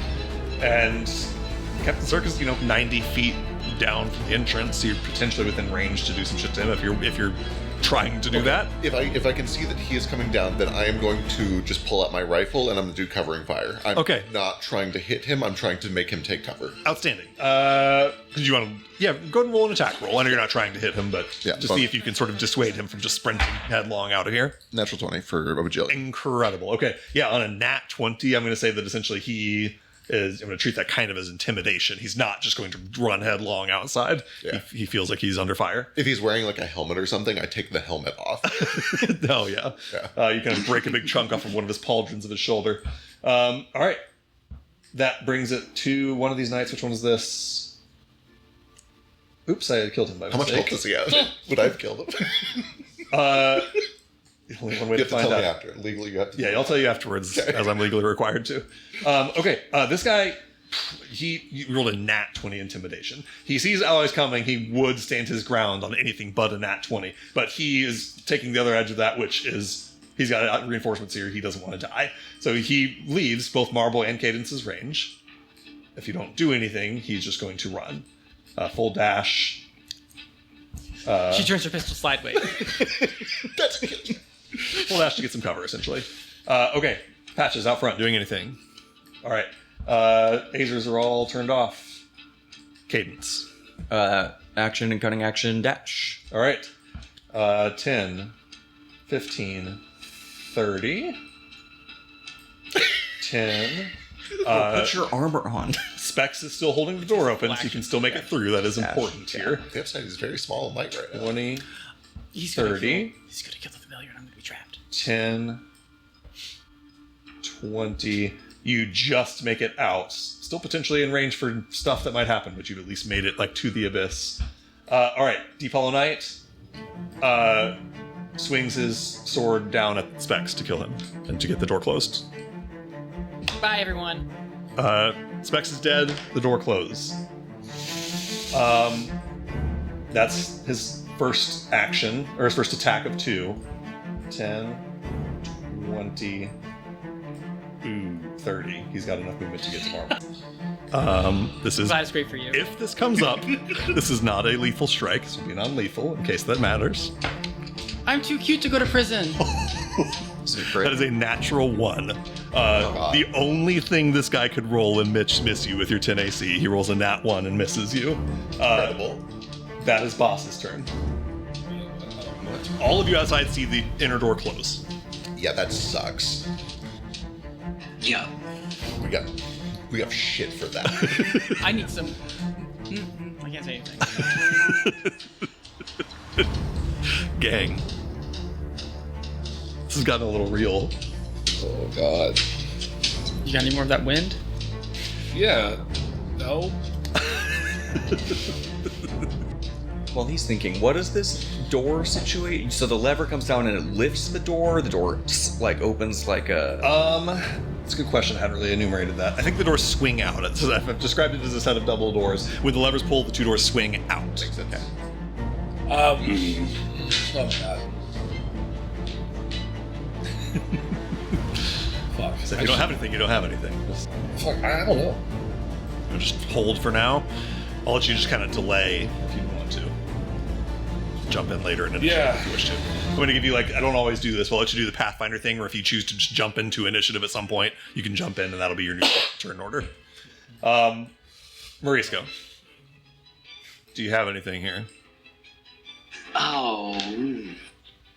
No, I don't think I do. This is. Oof. All right. You do see, for what it's worth, I'm not going to try to talk you into anything. Ghost is at a hit point. If you guys have to go back in there, he might want some healing. Where's Ghost? That's a good point. Yeah, I He's up there should with you guys. Get do back in something. there. So it's up to you. If you guys do end up having to go back in there to save Marble, then Ghost might want some hit points. I'd spend my bonus action on my last turn if that's okay. Yeah, that's fine. Give Ghost some healing. Yeah. So let's do that first. Give Ghost your healing word. Was it 2d4 plus your wisdom? And okay. 4, 5, 9 points. 9 points of healing to you, Ghost. And I think Marisco's going to give you a little bit more potentially. It's okay. Isn't your air Don't you thing have a the spell? Yeah, don't you have a spell that you can push and give someone more movement speed? Yeah. Then yes. just get close enough to give me movement speed. I can open the door. I guess, can I come back through and see him? You can't see him right now, but you could go towards the door. If I come back through like one of the ballista holes? You can, so like if you walk in, so first you use a bonus action, you heal Ghost. After that, you walk in here to basically see if you can see Marble. You don't, maybe through, you've got very good perception. Yeah. What's your passive perception? It's super high, isn't it? I think it's like 20. Yeah. You can step up to one of these ballista sort of slits, and just off in the far distance, you see a knight sort of standing over Marble with a sword drawn. Yeah.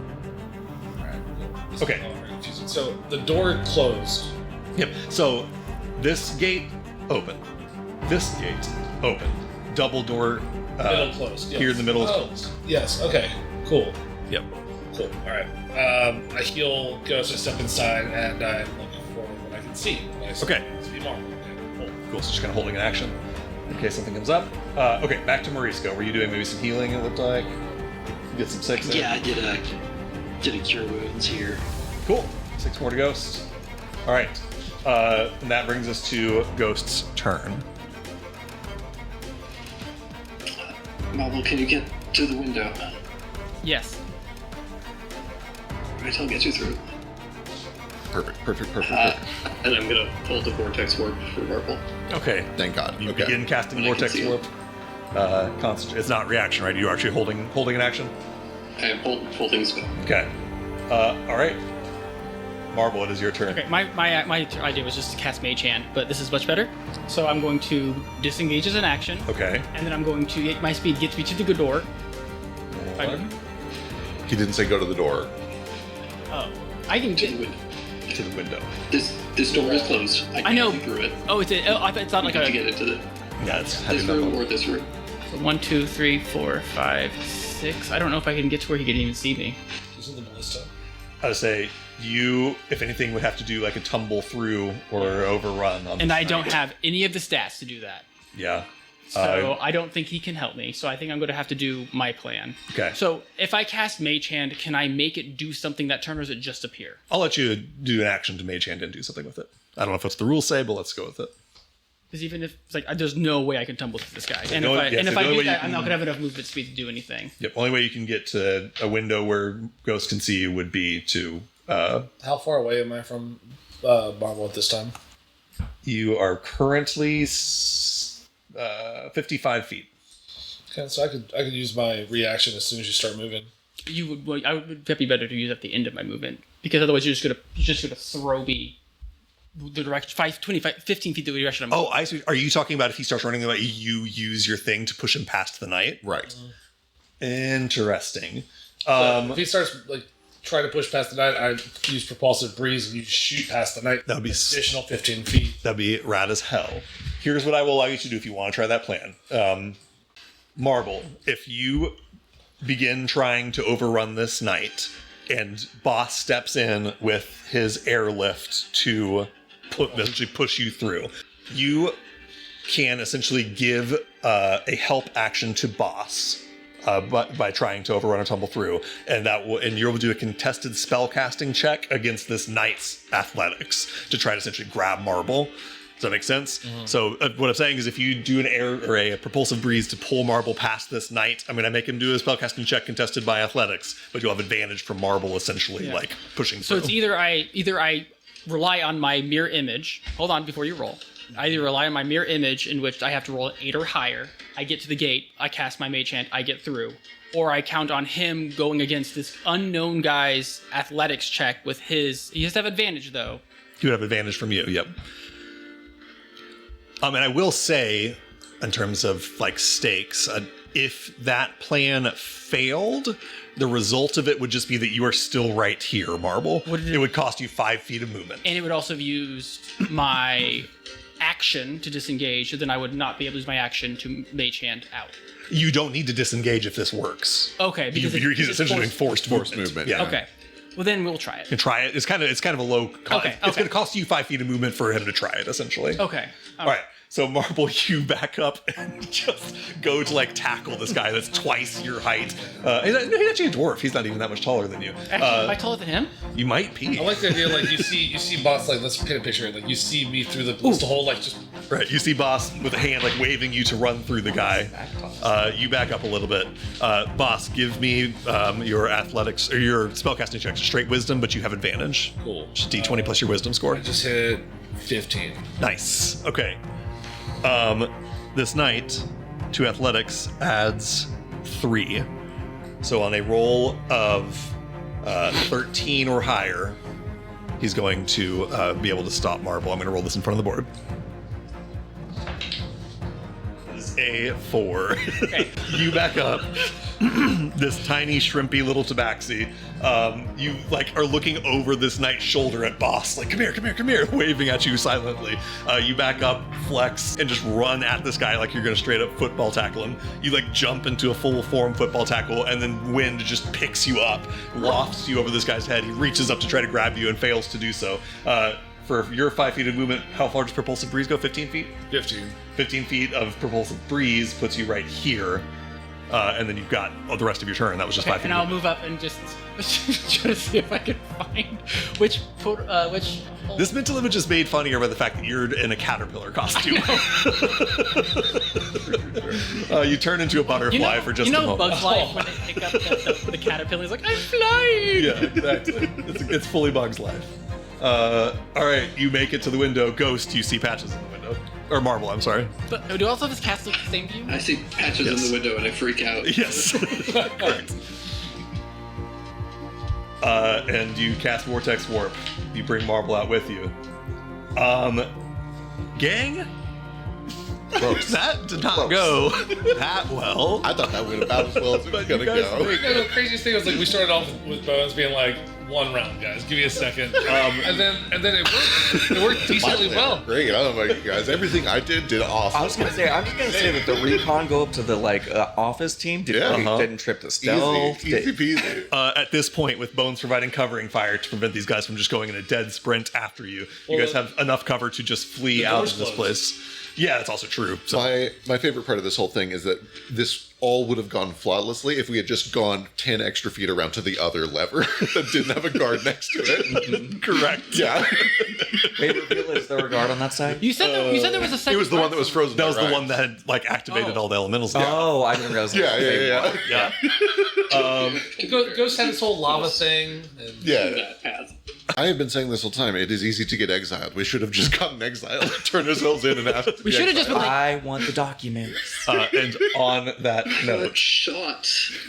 Yeah. yeah. I said one of us was going to get shot. This was an inevitability. on that note, you guys escape from Deep Hollow Fortress, a place that, as grueling as it was to travel through, is the place that is built to protect from where you are going. And with that, we are going to take a break, and we'll be back in 30 seconds, everybody. Be right back.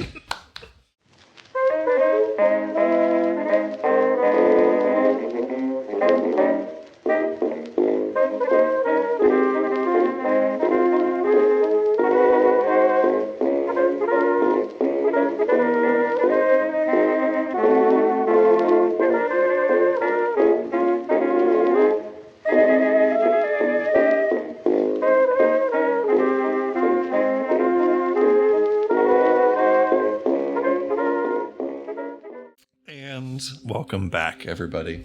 We left off as you guys were narrowly escaping the Fortress of Deep Hollow and running off into black darkness, into the abyss, into the deepest stratum of this planet's sort of subterranean layers, as deep goes. And begin sort of pressing your way down. You do find that, like, for the No. just say for the first, We don't like, press.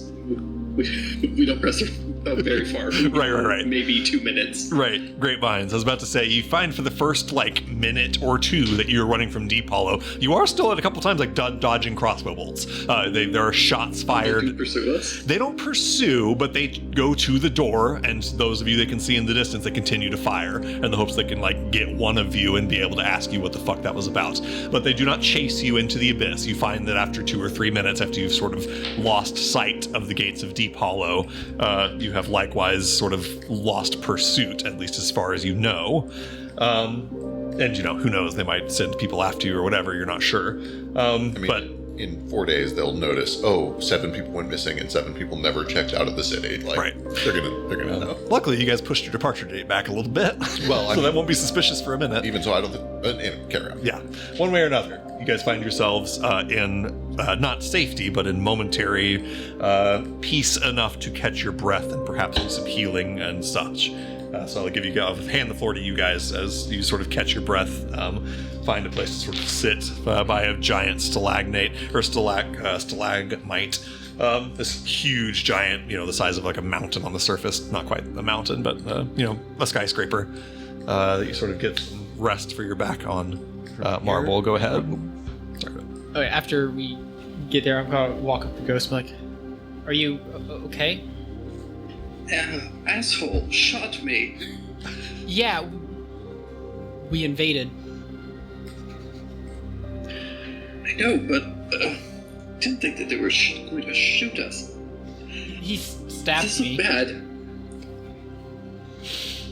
I've seen worse. Yeah. Okay. Well, we should take a rest. Yeah. Yes. I think we're far enough away. Marvel, could you clear out about a 10 by 10 area for me? Sure. Thank you. It how just so? needs to be Like, flat. I guess I'll just start picking up rocks. I'm not really Yeah, sure what What is? Like, I can do this. What you want me to do? Just need a flat 10 by 10 area. Did we use Liamans in the military? Presumably. Yeah. Okay. Yeah, I'll help out with this then. Okay. If you start preparing. I'll use my mage hand because it's probably stronger than I am. Certainly. You guys begin sort of clearing just a flat 10 by 10 space, sort of in the shadow. Well, shadow's not the right word. There is no light here to create shadows, but under this looming stalagmite. You find that in this stratum, there are not the bioluminescent mushrooms of the Underdark where you were before. There's very little, at least right now in this area, living or present. It is just pitch dark and giant geological formations. You do find that the structures are getting a little bit smaller and narrower than they were in the Underdark. Not nearly as narrow as the caves of the Upper Dark, but nonetheless, you form a 10-foot sort of clearing, and Pitch black though. yeah, pitch blackness at least right now. I assume you guys have some sort of light because some of you don't have dark vision. I can just use my staff. Yeah, I still have my lamp. cool. Oh yeah, you have your little. Yeah, but I think staff. Patches We'll also keep has that. some dancing light, so you have a couple light sources. And you guys create a clearing. Ghost, what do you do with this clearing? I'm going to put a little onyx stone in the center, draw a big circle in the dirt. Everybody, all right, stand back for a moment, and I will sit. And pulls out his book and starts to chant for a moment. The lamp starts to glow, and he spends a little bit incanting this ritual. And as he does, a bunch of these little luminescent kind of butterflies start to swirl around, and as they do, it starts to kick up some of the clay and earth, which slowly swirls up, forming a small 2-story tower. Oh, nice. That's not what I was expecting. And as it forms, he will stand back and say, "Bugger, that was supposed to be 3 stories, not 2. I don't know if I've seen this one. What is this? What is this spell? I believe he's casting Galder's Tower, maybe? Yes, Tel Tugamai's tower. Theltugumai's Tower. Nice. Tower. Fascinating. Yeah, you see this tower sort of form from these swirling butterflies. Boss just gives a little golf clap. It looks cozy. I'm used to a featureless hemisphere. There's a fireplace in there. That's fascinating. Yes. So the first floor is just a little bedroom or go study for the first floor. It's just got a couple of chairs for everybody, and then the second floor is going to have a kind of washroom with a big tub, Amazing. and Ghost is going to climb up and start to re-summon Specs Yeah. Cadence, what you got while that's going on? Can I just look for? I know there shouldn't be anything around here, but like footprints. Has this area traveled at all? Like Give me survival. 11. On 11, you don't see signs of comings and goings. Even on an 11, it's enough to see like weird scratch marks in the stone and stuff that you're like, this is probably made by some sort of weird creature or something. Stuff that looks like not just normal stone formations. You don't find obvious signs of comings and goings, tracks or anything. Can I take the second? Yes, go ahead, Bob. I've got favorite enemy humanoid. By the way, I learned a bunch of stuff for free, but then also low survival. Okay. The stuff that you learn for free is how many creatures, how long ago they passed through, humanoids only. okay. Lovely. You find that amount of time ago that makes sense to you based on the narrative. I don't remember the exact number of days. A few days. A group of humanoids came through here. There were a total of 10 humanoids that came this way as if from Deep Hollow. You can see where they go. You can continue following them if you so wish. And then you see that within the space of only maybe 6 or 8 hours later, 4 of those humanoids, the same ones, came back. Those are the most recent ones. That's, it makes sense. This was Kagaturum and the Faithful taking the exiles. You do find older prints, or maybe not prints, but older wear. This is not the first time this has happened. Right. In fact, what's the exact wording? Is there like a time limit on when you get this information? Let me double check. It is a cave, though, so I assume it's very well preserved. Right. I'll look it up and take a second. Yeah. Because there could be interesting information there if you're not like on a time limit. Go ahead. Neo's first. Neo, go ahead. Okay, so the bottom floor was which one? Was it the one with the dining space, the chair, tables, or? No, it's just like a study, so desks, okay. shelves and stuff for printing. Okay. What time is it? It's like 7 or 8 p.m., probably 8 p.m. at this point. So it's getting kind of late. Okay.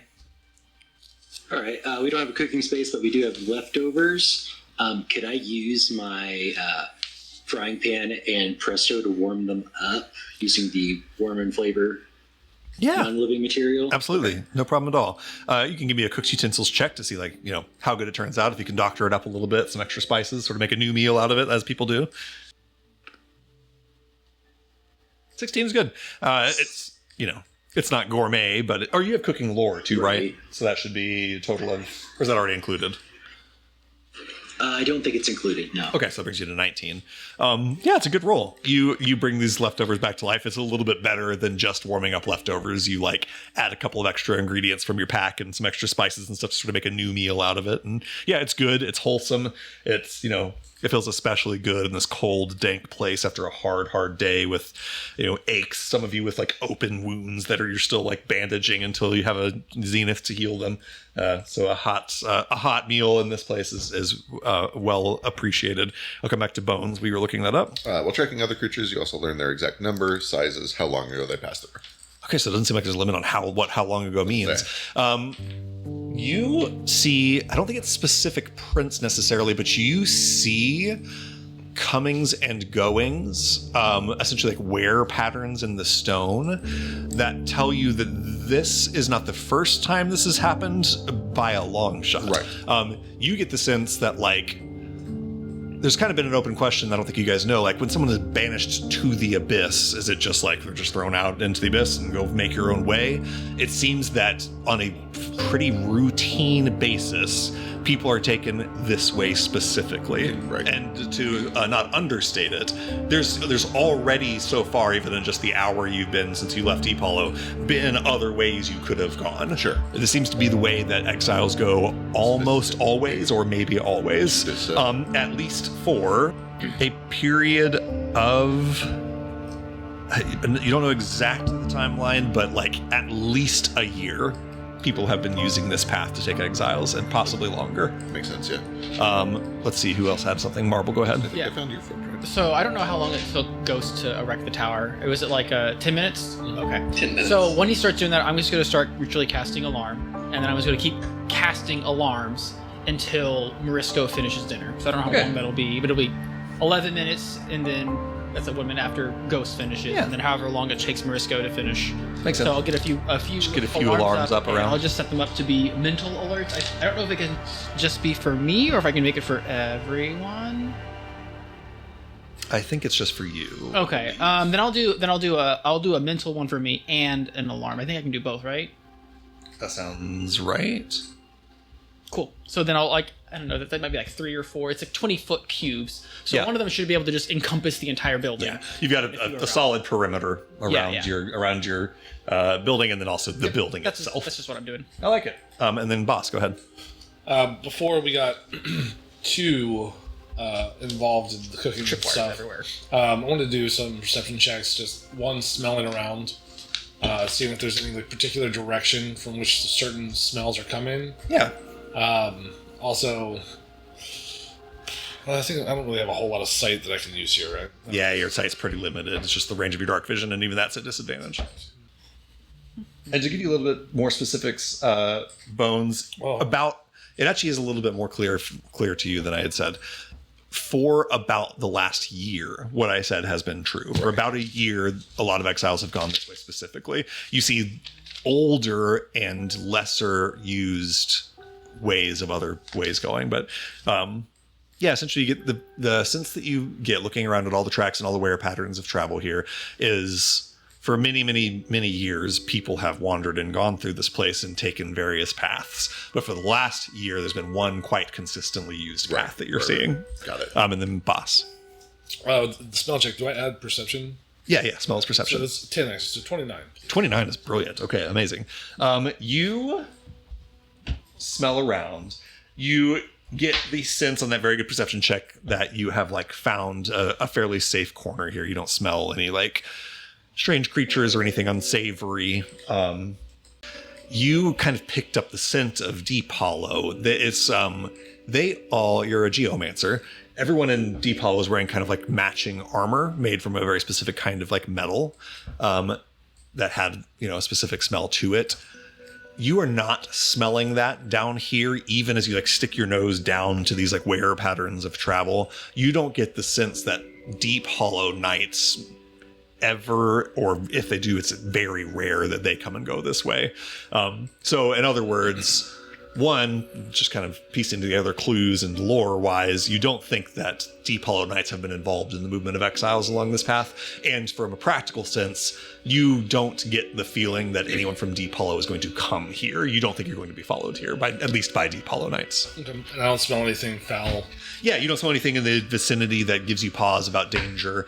I think you're able to, because it was a very good check, you're able to sniff out some ways that you probably ought not go. You sort of smell foul-smelling droppings of large beasts, and like, oop, not a good way to go that way, or this way. And you're able to sort of, we'll kind of roll this into what's already happened too, as everyone's making their 10-foot clearing, you find a spot that smells clean and fresh and free of danger. So you've kind of ensured that this is a safe spot to camp for the night. Cool. Yeah, essentially that roll, along with some others, has bought you guys a safe night's rest. Cool. In a very dangerous place, which is not nothing by any means. So yeah, you guys have this tower built. Morisco puts some food down in front of you. It's about 8 God p.m. bless or you. so. Well, that went, well, after we were rested up. It is, a few hours to where we are going? A few days? So, be a little bit. I'll do some scouting while you all sleep. But could somebody get this out of me first? Okay. Rolling back, yes, we'll get it out of you. You will not be doing any scouting alone. No, don't be ridiculous. I am barely... It's taking everything in me to not use that teleportation immediately. Okay, yeah. So yes, nothing to worry about there. Okay. Say, Ghost, the last time you came this way ended in you being pinned under an earth slide of rubble for a number of days that you didn't know at the time, but later learned was about 3 days. Everyone... We can take shifts. Yes, certainly we'll take shifts. You did incredible work back there. We all did. Everybody is... you're all very competent. More than I would expect from a mercenary company where more than half of you have no actual combat experience. You did well. But still, we do not go off alone. We will stick together. That is how people die. That is how the most skilled people die. That was really clever. The water. The water. It's one of my favorites. I do like the water. God, I'm just now thinking. Sorry, above table, how much worse that would have been without that. Like that combat got hairy with 4 combatants disabled. Sorry, carry on. Yeah. We all made it through. We did great. Nobody is dead. That is a victory. Meta question: What rarity are those? That's the best part. It's like super common. It's like extremely. So it's really easy to make. So I could Pretty easy, yeah. I could you- make more. I love that. Yes, I used about half of what I have. So you recall having bought these at the shop of Pigeon back in Saltworks, who had a fucking barrel of them that Ghost was like scooping out with a scoop. So- Gotcha. Yeah, I could make some tonight. Yeah, it's situational. It is not always handy, but just the sheer volume of matter you're able to summon from a pocket plane in the blink of an eye is useful. If you have some materials. Yeah, I've still got about. You put one into a small tube and then activated it, couldn't you? You Some can, kind of like a firing device. yeah, you could make a fragmentation grade. Certainly. The problem is, so it's my understanding it reacts to being struck against a hard surface, but there still needs to be a degree of intentionality to it. It is a magical effect, so it cannot be fully automated that I know of. You're very clever with machines. You might be able to find a way to do that. You could make a trigger. Yes, that is the thought. Is would it be possible to turn this into a fragmentation grenade or a landmine or something along those lines? Yeah, you can imagine ways it could be done. It also depends. He kind of scratches his nose when you say fragmentation grenade, which the implication is shrapnel damage. Yeah, that's the point. Yeah. Which is, in truth, how most explosives deal damage. Very few things hurt people by simply being hot. Anyway, what was I going? Oh, right. It also depends, and this is an area of magic I've only studied a little bit on how what happens when you try to conjure too big of a thing into too small of a space. Every method kind of handles that differently. It's possible that it simply wouldn't release the water until there was space for it. You could leave openings that could fire things. You just create a ballistic device from this thing. Certainly, yes. Yeah, if you leave a small opening, you now have a propulsion system. or multiple that could, as it expands, it could. True. Certainly. In fact, if they were fine, if you make them fine enough, you could make blades of water, hydraulic cutting. It's a pressure cutter. A pressure cutter, yes. Fascinating. So many clever applications of magic. We got off topic. Yeah, one thing at a time. I have a bolt in me. I got you.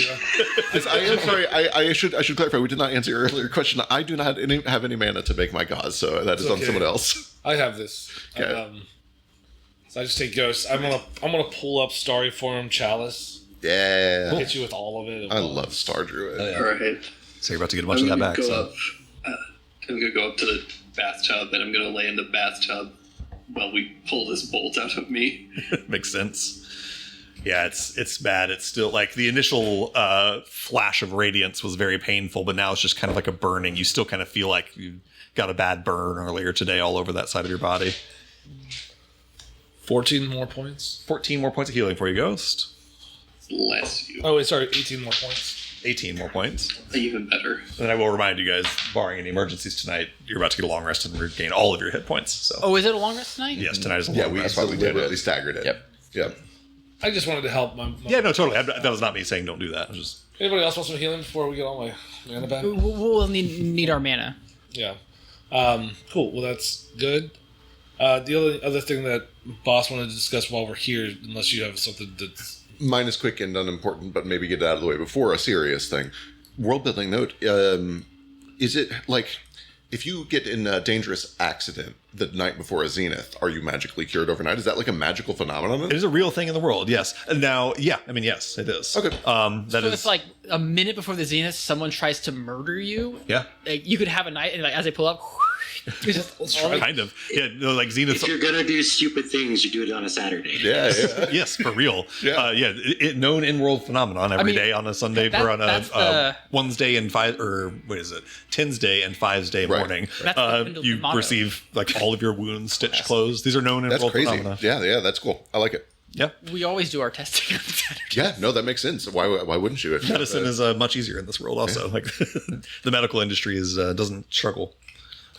Now that said, as in gameplay terms, and it translates to this, a zenith cannot restore to you like a lost limb. Sure. That is you have a very serious injury, or death. Fair enough. So I just looked at Ghost and say, "Are you well now?" Much better, thank you. Okay, get you some rest, okay? They can't find Ray. Whatever that means to you. And then I walked to Cadence. Right. I walked to Cadence and asked, "Did you find what it is you needed?" I'll take some time to look through, but I'll find out. Anything of note besides what you expected? Not off the bat. There's the name of the priest who brought the last prisoners was in there. Nothing else of a particular note at this time? No, I've got some theories. Care to share anything at this time, or do you want to read through some of these papers together? We can read through them together. Is Ghost around? I assume so, but... So you guys have essentially 2 floors of this tiny house. Yeah. You probably hear each other whether they're around or not. I was hoping to bring Ghost in on it. I would really like a local's perspective, I suppose. Somebody who knows the city better. This is fine.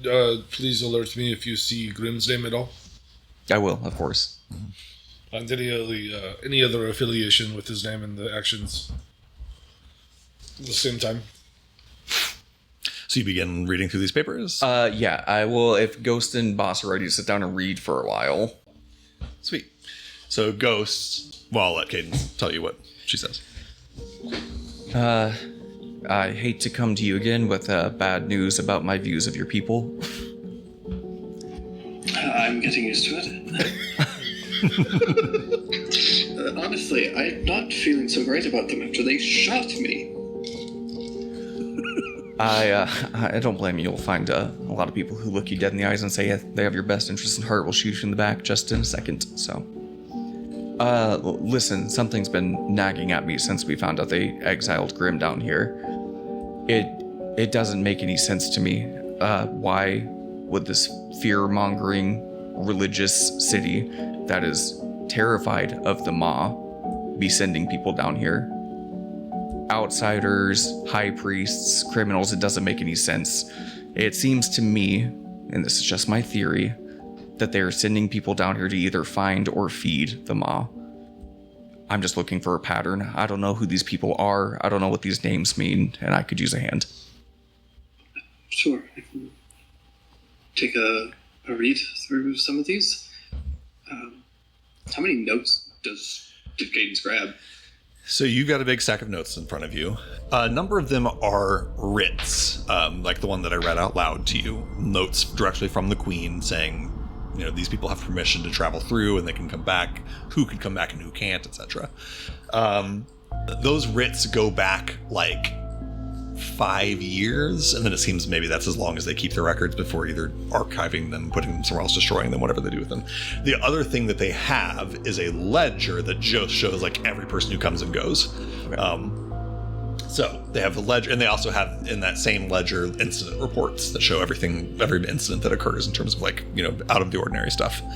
So the number of that you have over the course of the last 5 years, there have been a total of 130 writs of people, of letters saying this person can travel through to the abyss and come back. Or let me be more clear, 130 writs saying that someone has been, you go through and you take out the ones that are not exiles, the ones that are actually just travel and research. Right. So there's several writs that are, you actually find a writ that says like Professor Theltugamai and his students, ghosts, or Nathul, it doesn't say ghost, it says Nathul Halcom XXX, are allowed to go into the abyss for research purposes, blah, blah, blah. They're expected to return on this date, so on and so forth. And there's several like that you just kind of set aside. The people that went down there voluntarily to do research or whatever else. Not that they aren't interesting, but... Right. And notably, you don't see the name Grimm in there if you're keeping an eye out for it. Yes. He never went voluntarily, at least according to these records. Right. What you isolate looking through... Actually, give me an investigation check, and you can either do the advantage or Ghost can take the second. Take the second. So you might actually be better at each of you roll.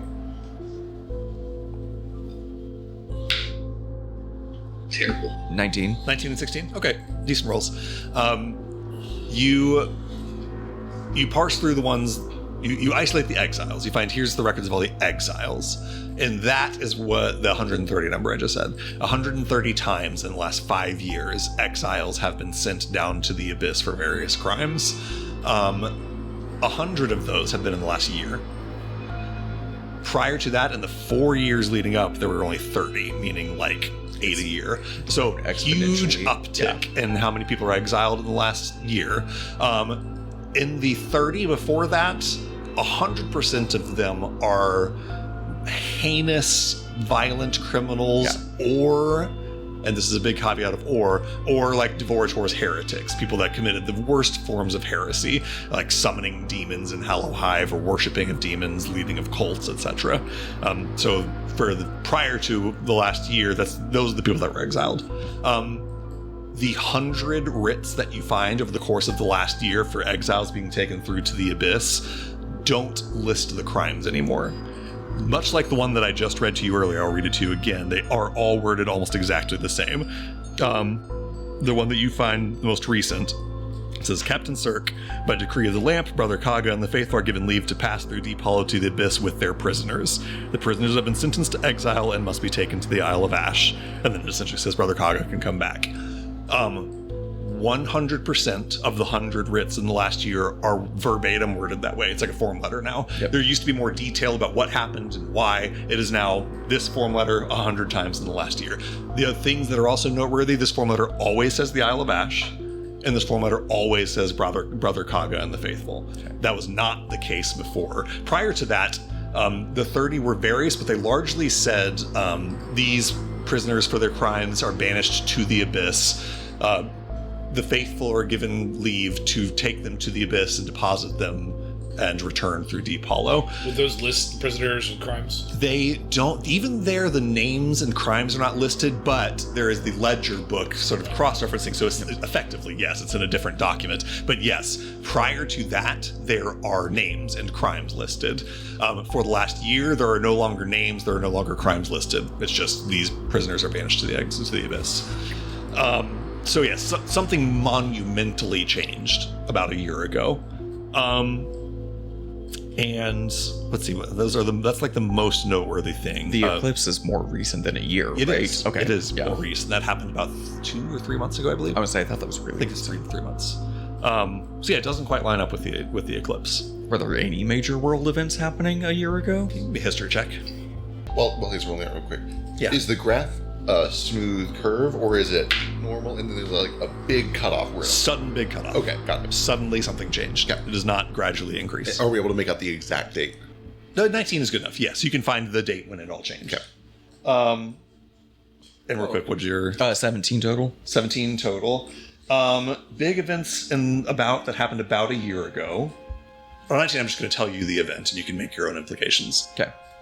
I told you a couple sessions ago that you heard about a friendly fire thing that happened in the war. That was around that same time. It doesn't coincide exactly with the date, but it's around that time. I leave it to you to decide if that is coincidental or if it's a thing. Okay. Or if it's actually related.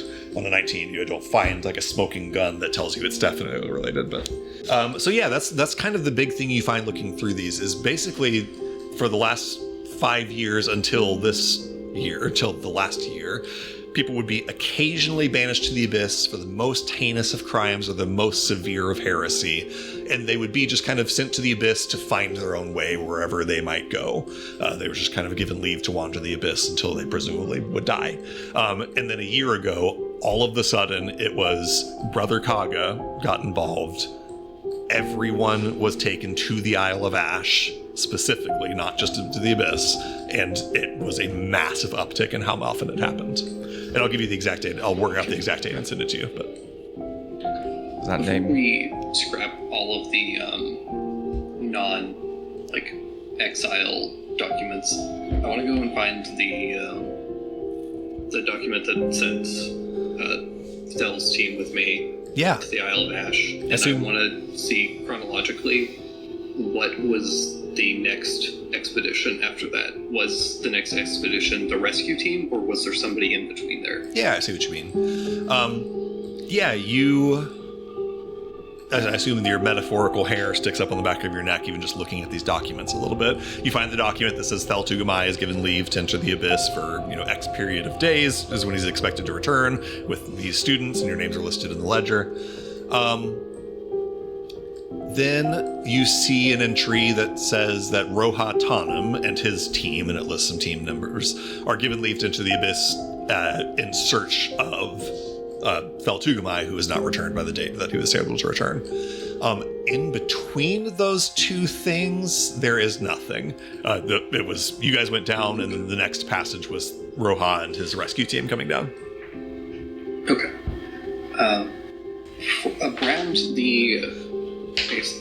Around the 2-year-ago mark, can I take a look and see if there are any other expeditions in that time that were headed towards the Isle of Ash? Like, was there some kind of, a shift around that time? Yeah, that's an interesting question. Following the 16 and the 19 investigation check, no, I don't think you see any particularly unusual movement or spike of different kinds of movement or anything like that around the time that Thel's research expedition happened. You don't see documented here any oddity that coincides or is suspicious alongside Thel's research expedition. All right. As you guys are working on that research upstairs, you guys kind of finish up your dinner. It's maybe 9, almost pushing 10 p.m. by the time you guys have gleaned all of that information on those checks. The name Kaga, I assume that doesn't mean anything to you? Slightly. He's with the church. He's one of the heads.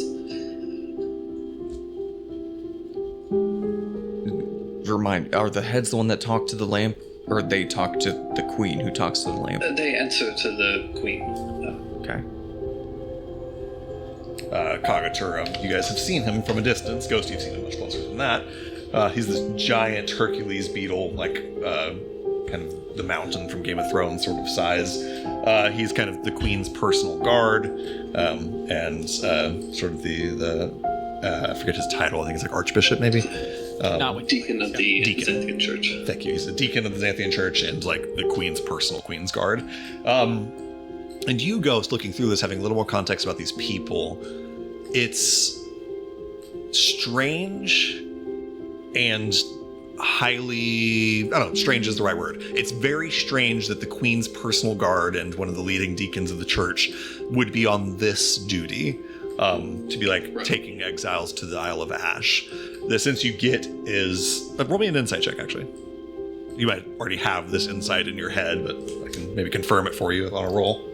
Yeah. So I'll leave you to make your own insights. But other people here. on a 6, it's very strange. There isn't for all intents and purposes, this feels like a fairly mundane task for somebody of his station. His duties are to answer to the queen for the most part, and he's one of her guards. He shouldn't be leaving her side very frequently, certainly not for expeditions down to the Abyss to drop off exiles. Well, it seems like it stopped being a mundane task about a year ago. Boss, go ahead. I was also trying to roll some insight on just knowing what you guys just said, also knowing about the uptick and that hearing your theory earlier, Cadence, about potentially having something more heinous or sinister doing with the mall. And I rolled in that 20 for 27 on the insight. Okay. I just want to I know that I don't know a whole lot, so a lot of this is still speculation, but is there anything else that you'd be willing to give me? You come from a position of, I think it just kind of drills home. Yeah, well, and more even than that, Kagaturum, based on what Ghost is telling you, and based even on what you saw yourself, Queen's personal guard, very close to her. You know a lot about what that relationship is like. you know what the relationship between the High King of Spyrus and Jadu is like. You know what the relationships were like between your father and his personal guard when you were in Harsaman. It strikes you, again, like I told Ghost, strange that that person would be sent to go do such a menial thing. But I think you skip right past, on a nat 20 for 27, you skip right past the menial thing. You say, oh, well, if he got sent to do it, it's incredibly important. If the High King sent Jadu to something, it's incredibly important. So you skip past, you have the thought that maybe Cadence just had as well, like, oh, this stopped being menial. You think that Kagaturum must be the only person the Queen could trust to do this thing. Basically, Whatever this thing the sole is. ambassador to transport these individuals to Something like that. And again, in a situation where an ambassador could not be used. Right. What you said you rolled a 27? 27. If you add geopolitics lore to that, that's a 30. The fact that the Queen of Hallowhive, the head of the state, head of state and the head of church, is sending her personal closest guard to go do this thing, and not sending like some higher ranking sort of politician, but rather sending her personal guard of all people, says, one, it must be incredibly important to her, and two, it must be something that she couldn't go send a politician to do, right? This stinks to you of dirty work. This stinks to you of someone doing something that the Queen couldn't give to someone other than her most trusted confidant. Absolutely. Okay. That's what I was looking for. And then Marvel, go ahead. Yeah, if it's for heresy, it could be that she didn't want others hearing what they had to say, escorting them. But she knew he wouldn't listen or care. It's possible, but this just seemed a little weak. I mean, if they know things and they're telling people, she wouldn't want people she couldn't trust to hear. She's also... Is that these people weren't sent for heresy. These people were just sent. We don't know they weren't sent for heresy. It says they were sent. Right. And they very specifically feeble-minded or mind-blanked or whatever it is Grim, because they know he can get out of here if they aren't. They sent down the High Priest. I guarantee she knows the truth. I bet Grim got close enough to the truth. They wiped his mind, sent him down here. He can't get out. He dies. Send in some other mundane criminals or murderer, whatever else they said, make it look normal. Can we identify the name? I guess you said that the exiles weren't named, right? So yeah, essentially prior to this last year of sudden massive influx, there were names listed for them. Again, they weren't always listed on the letter, but if they weren't, they were listed on the ledger. Again, there's two separate things. There's a stack of writs from the Queen saying these people have permission, and then there's a ledger that shows every single person that came and went. You go and cross-reference, like, for the most recent one, for example, the ledger says Brother Kaga. It lists like 3 names of other priests. These are presumably the faithful. And then it lists just like exile, exile, exile, exile. They stopped naming the exiles in the ledger book about a year ago.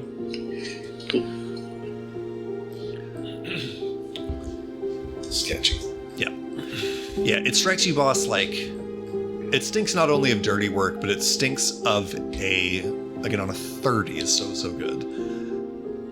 What is the kind of dirty work that you would need done that you couldn't send like a high-ranking politician to do, but you also couldn't send just like a criminal or a messenger to do? Right. The sense you get is like it needed to be someone that she could trust, but it also needed to be somebody that conveyed that this was important, that conveyed that she wasn't just sending a nobody, she was sending Brother Kaga. Sending Brother Kaga specifically sends a message, and you're not sure who that message is sent to, but the fact that it was Brother Kaga sends a message to somebody. Sure.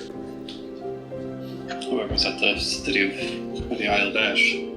Yes. We're going to learn a lot when we get down there. I can't wait to go to sleep. Preferably a little bit before that. True. With conspiracies and intrigue running through your minds, and awful fatigue running through your bodies. I think eventually some of you start to drift off. And unless anyone has other things they wanted to do, night comes. Oh, sorry, go ahead, Ghost. I don't sleep. Oh, yeah, you don't sleep. So I have You don't watch together? I have scouting to do. Yeah, Ghost, you got stuff to do while the rest of your party sleeps. Go ahead. I guess I will start by going down into the just outside. I will start to ritual cast Phantom Steed. Okay. And I conjure up a what essentially just looks kind of like this ethereal kind of ghostly ant. Super cool. And I'm going to put a candle in the lantern, and I'm going to put specs onto the back of this giant ant, and he is going to hold onto this lantern. I'm going to tell him, please don't poof again. You're very expensive. And I am going to tell the Phantom Seed that in about 30 seconds, I want you to follow that route, find the Isle of Ash, travel for about 30 minutes, and then come back. And I'm going to head up, and I'm going to lay down in the bathtub and close my eyes, and I'm just going to let my Phantom Steed, which can move like super fast, massive amount. It's so fast. It's going to take specs, and we're going to scout ahead. Outstanding. Essentially, because Ghost currently is paranoid that, I mean, we're fairly certain at this point that the church is the one that's putting whatever curse on them. But in the chance that it is something actually down here that they were encountering, I want Specs and my Phantom Steed to encounter it first. Right. That makes perfect sense. So, yeah. You, as you give Specs his orders, his like long lizard tongue like wipes across his eyes, and he blinks a few times, and then he just like 5-fingered hands grab on tight to the lantern. He gets a very serious look on his face, narrows his eyes, and then your ant, giant Banjo-Kazooie ant, carries him off, and you guys begin scouting ahead. The journey that you already know from where you are now down to the Isle of Ash is like another 3.5 hours more than you've already gone, and that assumes like good checks. There's going to be like survival involved. What I will say essentially is by having Specs scout for you tonight, I'm going to essentially give you advantage on your survival check to sort of find your way to the Isle of Ash tomorrow. And then in addition to that, just roll me a perception check to see if Specs spots anything untoward or dangerous on the path. Ooh, nice. Good roll. You keep a careful eye through Specs. He goes down ways that are... it's trying to remember cold the path that you went down years ago. Not that many years, but 2 years ago. But you're able to sort of suss it out as you go. And eventually, a short while later, they kind of arrive at the sort of shores of the subterranean lake that leads over to the Isle of Ash. And yeah, they don't see anything terribly untoward. Nothing surprises you. It all is largely as you left it, you're pretty sure. It gets to the point where if Specs is going to get back by morning, he kind of needs to turn around, but he's also kind of arrived at the farthest point he can get to anyway. And yeah, is there anything specific you're looking for, or is this mostly just looking out for danger? Mostly trying to trigger any ambush that might be set. Right, makes sense. Yeah, you're pleased to discover over the course of the scouting that there are no like ambushes along the way. The dangers are mostly natural, beasts and monsters and the like. But on the good perception check, Specs avoids the worst of those dangers and makes his way along just fine without danger or issue. Perfect. Then yeah, for the rest of the night, I just kind of like will do that a couple more times. Just sending them off in a couple of different directions just to really like scout the area. Yeah. Make sure that there isn't anything like just looking for anything odd. Right. I guess. Yep. I think on the good perception check that you've rolled, you like are able to, and again, this is going to apply to sort of your check tomorrow, like rule out, much as Boss did earlier with the smell, like dangerous ways to go. You find some wrong ways to turn. You see like the signs of big beasts moving and various dangers that you know to avoid. You find like the safest paths to go and avoid the most dangerous ones. So yeah, you kind of made some good scouts and preparations for tomorrow. When he gets over to the I guess the aisle itself, do I see anything over there? Like all the way across on the Isle of Ash? Yeah. On a 19 perception check, it's a bit too distant. I'll show you kind of what you're looking at from a distance.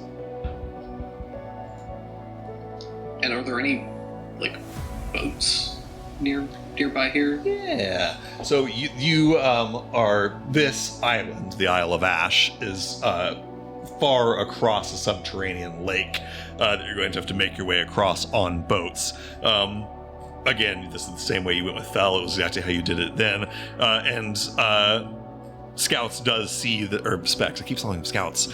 Specs does see that there are a pair of like wooden boats, seemingly somehow enchanted to not like, rot or break. Rot, break, or melt, yep. In these sort of acidic waters. But yes, there are a pair of boats sitting on your side of the shore. And across the way, looking at the Isle of Ash in the distance, what you see is kind of what you get on a 19 perception checks. Specs doesn't like see anything that stands out, anything like, there's not like a fucking dragon flying over the island or anything big and obvious. It looks largely as you would expect it to.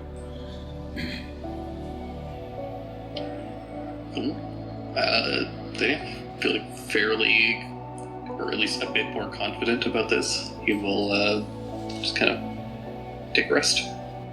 Yeah, you're pleased to see the boats that you remember are still there, and you eventually take your rest as your compatriots sleep soundly. Marisco, I see you typed something out there. Did you want to say something about your evening, or? Oh, I can, sure. Marisco just spends a lot of time playing around with the melody he recognized on the train. But as he plays, he has a guitar of illusions, so it conjures up some mild illusory stuff around him. Basically, kind of just a faint light flickering from above, kind of like it's going through water. And a school of spectral fish is just flicking around as he plays. He'll keep going until he passes out. Thankfully, the guitar's magic, so when it goes on the ground, it's fine. Perfect. Yeah, you try to remember the sound of that hymn as best as you can, thinking back to Adelina, and with that little scrap of paper with the lyrics of the hymn of the shallow sea and the song to the Tide Mother, and eventually just sort of drift off to a peaceful sleep. Bones, go ahead. Music Lord, do I recognize it? Give me... I forgot you had music lore. That's so fucking cool. Give me a history check and apply your music lore. Unless you want to tell me in a different check, I think history. Perfect. I'd also allow perception if it's better. Recognize a song. Same deal. Okay. Advantage for any reason? I'm going to say no. Okay. 14. 14. No, you don't. Doesn't sound familiar to you at all. And yeah, like that in itself perhaps kind of means something to you. It sounds like, I will say, 14, you don't recognize the song specifically, but something in like the words of it and in the sort of melody and the subject matter, if nothing else, it sounds like it would come from the continent of Nidus. It sounds, for lack of a better way of putting this, it sounds translated. It sounds like this is not its original language. Sure. And I think on a 14 you can even get, it sounds like it's translated from Mohoho, which is the language of Nidus, which is probably how you land on the sounds like it's from Nidus. I'd also like to toss out there that like a lot of times music is influenced regionally, so like just by the for sure, absolutely. Yeah. It's hard to pick up some of that when it's just like a guy playing a guitar and humming. Yeah. But yeah, you get some of it for sure. It's you've been forgive me. It's very pretty. You've been playing it for almost half an hour now. Are you trying to learn this one? Oh yeah, sorry, I didn't even consider everyone else could hear me. Yeah, No, not a complaint. Please keep doing it, but I'm curious. I feel like I knew this one at some point a lot better than I do now. Adelina, she was singing it at one point, and it called to me. I do not know why. Adelina on I the assume it is. Oh yeah. on the train. On the train, yes, it is. It's been a while. I just have not had much time to play it. Before it was, it was dangerous, and before that, I was not in the best of states. So, And you say it feels familiar, but you do not remember it. I see. Yes, it could be from before. I'm not sure why I would know it otherwise. If that is the case, that is curious, fascinating, potentially useful. That a memory would slip through whatever was done to your memory. There might be more to dig at there. It's likely Nidic. I'm sure you've already figured that out.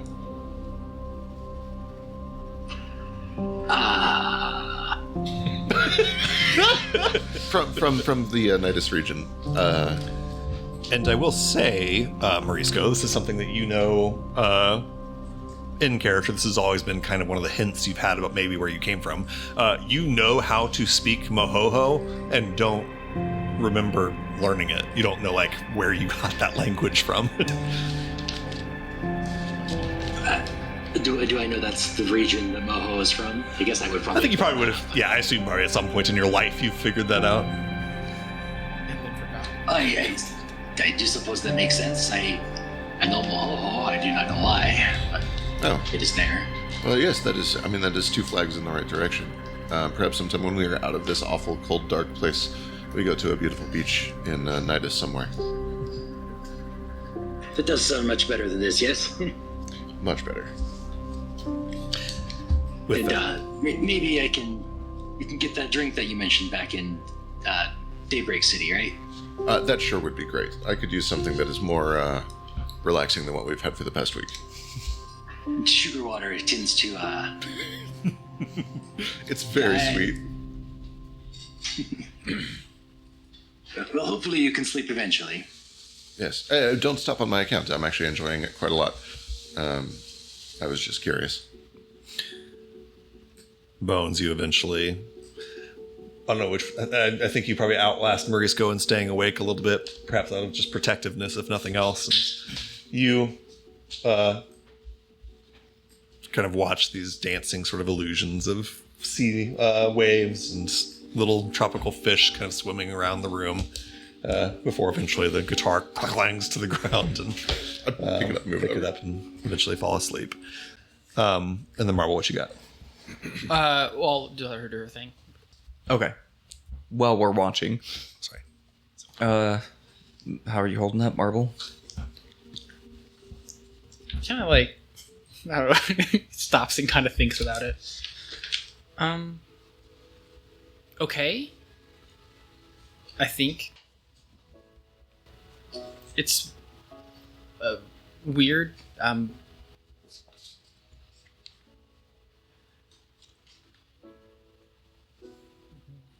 Being a criminal in a different land. That was hardly a crime. All we did was walk through a building. That was the easiest way to say it. Well, it's behind us now, I guess. You? I'm a little confused. Why'd you come down here?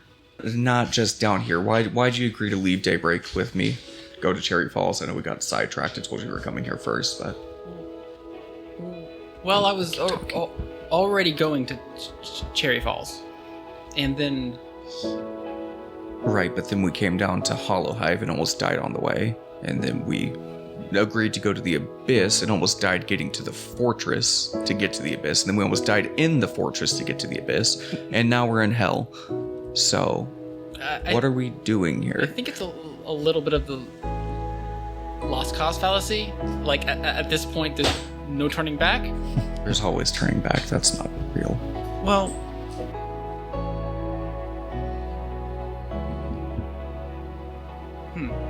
okay if you don't have an answer. I don't know if I have one either. I was just curious if you had one. I know it's probably stupid, but I'm having fun. That is the dumbest thing I've had. You look down at Marble, it still has so much blood soaked into his shirt. True, it's scary, and I don't know.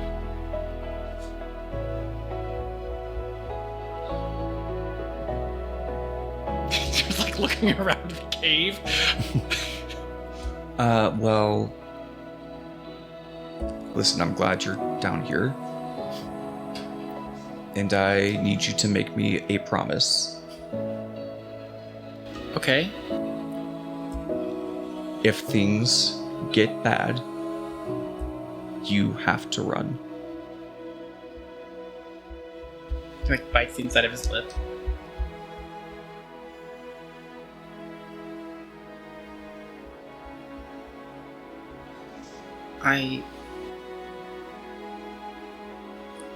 I'd have to leave you all. Take Bones if you can, and Morisco too. But you leave the rest of us, okay? What about you? I'll be fine. I mean, I know, but Look, I'm not kidding. If things take a turn, you need to make it out, even if the rest of us don't. he like nods. I hand over my apartment key. When you barter your way out of Hollow Hive, sell everything in my apartment, take your family, and leave Daybreak. Don't ever go back. For any reason. Okay? You go start a life somewhere else if things take a turn. Is it really that bad? We're in hell. I meant Daybreak. Yes, it's that bad. You don't need to be there. It doesn't deserve you, and you don't deserve it. Just leans a head on your shoulder. Okay, Can I be honest with you for a second? please. I cannot see anything. So you can't see that rock? I can't see your finger. Really? Oh, we can get a light. I'm sorry, you can't? We're in a cave. Yeah, but like, it's like nothing? No, nothing. Huh. Marble, as you rest your head on Cadence's shoulder in this place where it's pitch black for her, but you see this strange cave all around. You don't have to roll any dice, and you don't have to say anything in character, but just, I want to know about Marble. Does Marble, situations change, circumstances change, but as things stand now, does Marble intend to keep that promise? So, yes, but I don't think he's determined where that point is. Right. So he's like, okay, if shit gets the worst, I will. But I guess he doesn't really know yet where that line is. Right. Marble, Like, if he looked around and every single person was dead, okay, yeah, that's obvious. But Right. like before that, he's not really sure. yeah. I think Marble, in a way, and you can correct me if I'm wrong, but like, has kind of never known when to give up.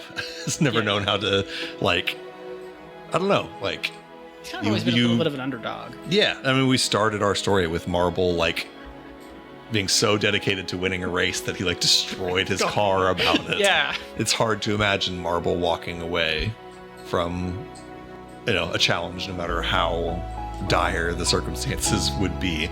And it's especially hard, I think. You feel the throbbing in your side of this wound. You know unequivocally that the 6 people you came down here with could have left you to die in that fortress, or, to be captured, whatever. And they came back for you. And I think it's hard to imagine not coming back for them. Yeah, for sure. I think it's also just an extra layer on top of that. Cadence is not so sentimental usually. Not the most sentimental person. So obviously this is about, so she's like, here's the key to my house. Sell all my stuff. It'd be really funny if there was nothing in there. It's literally just empty the whole time. She's like, pour all along. Gotcha. There's a note. Gotcha. No.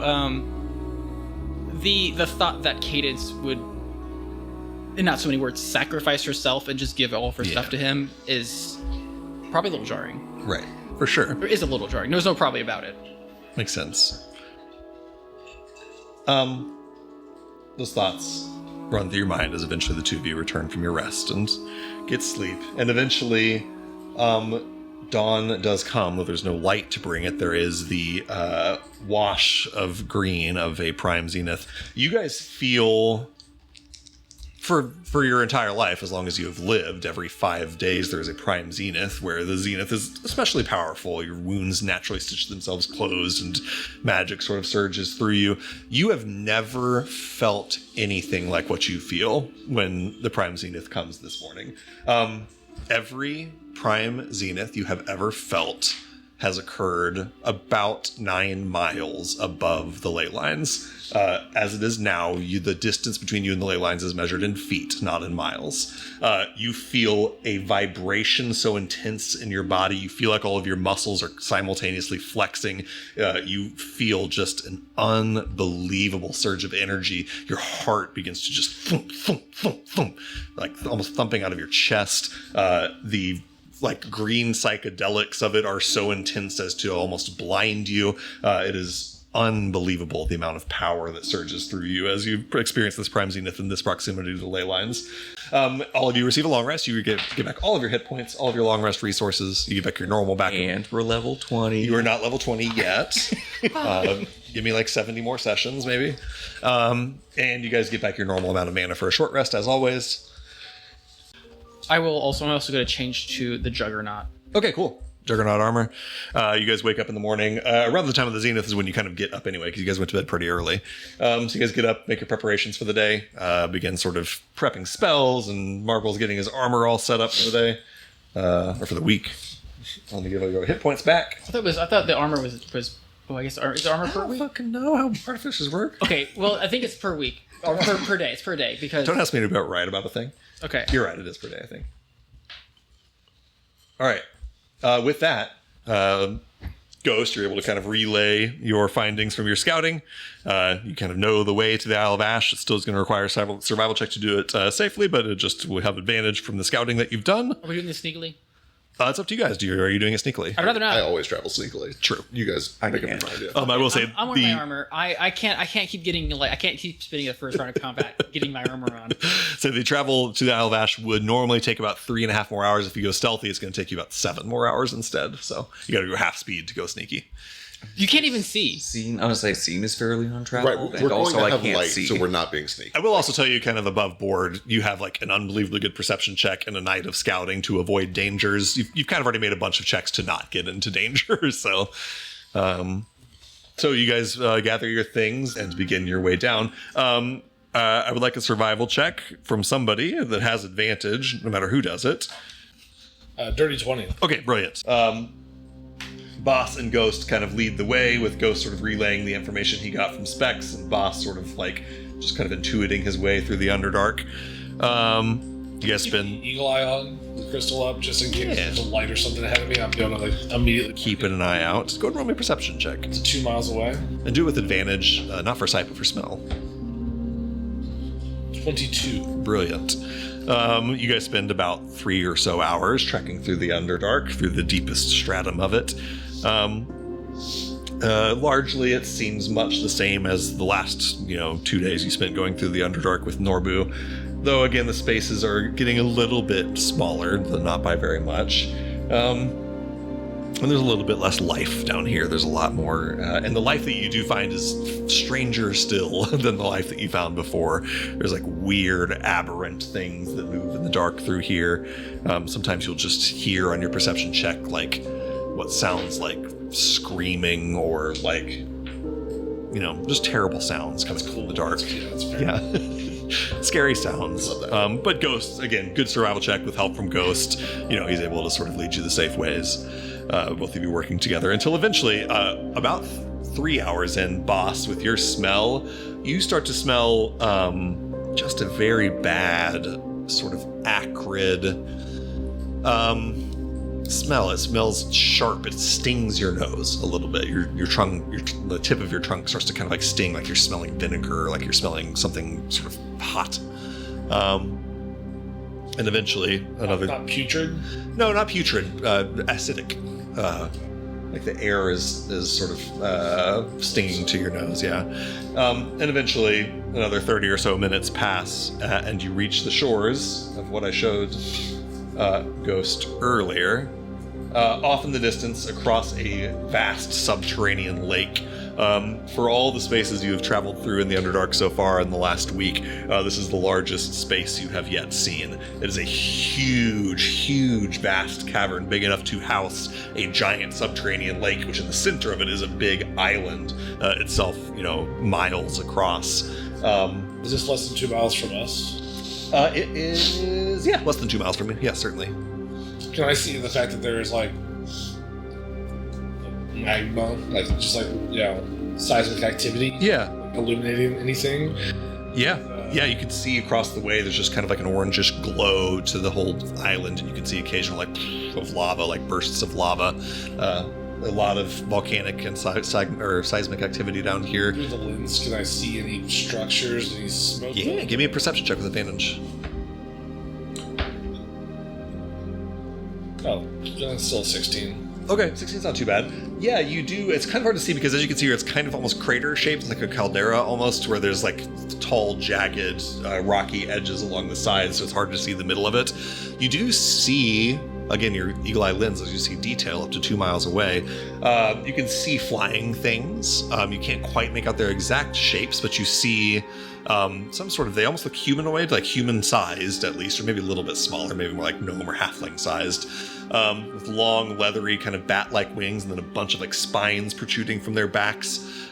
Some form of presumably demon, fiend, or some like creature.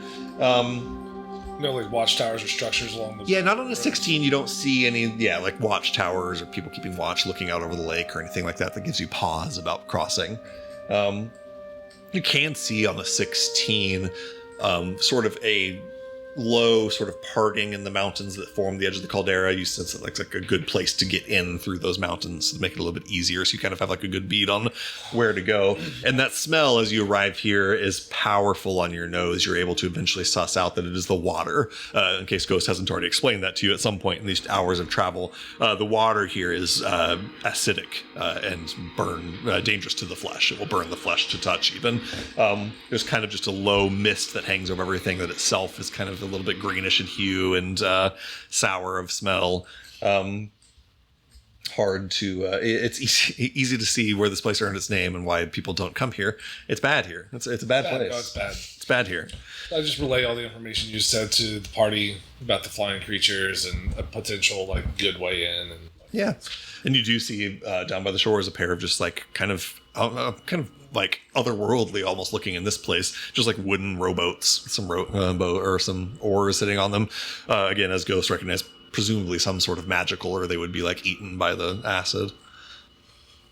Okay. I believe it is time we make our way across the waters. Yes, let's do it. I don't think I can. What is this? I don't think I can go back there. I do believe that you can. I believe that you have strength in you that you do not want to accept. And this time you are not alone. We will not leave you alone. You will be with us the entire time. I wasn't alone last time. You found yourself alone.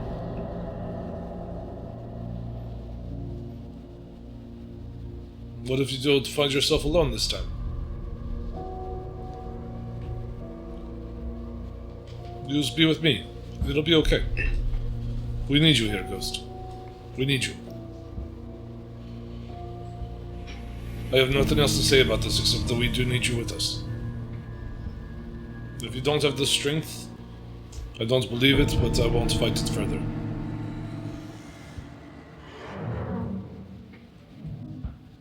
You also know this place better than us.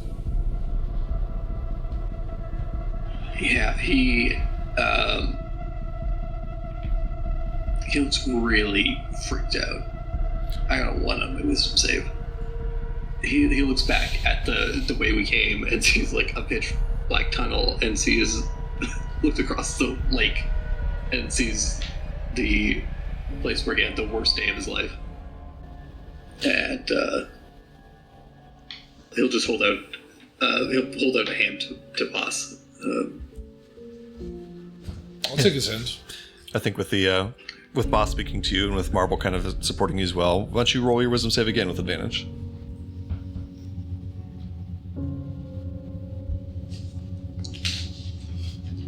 Jesus.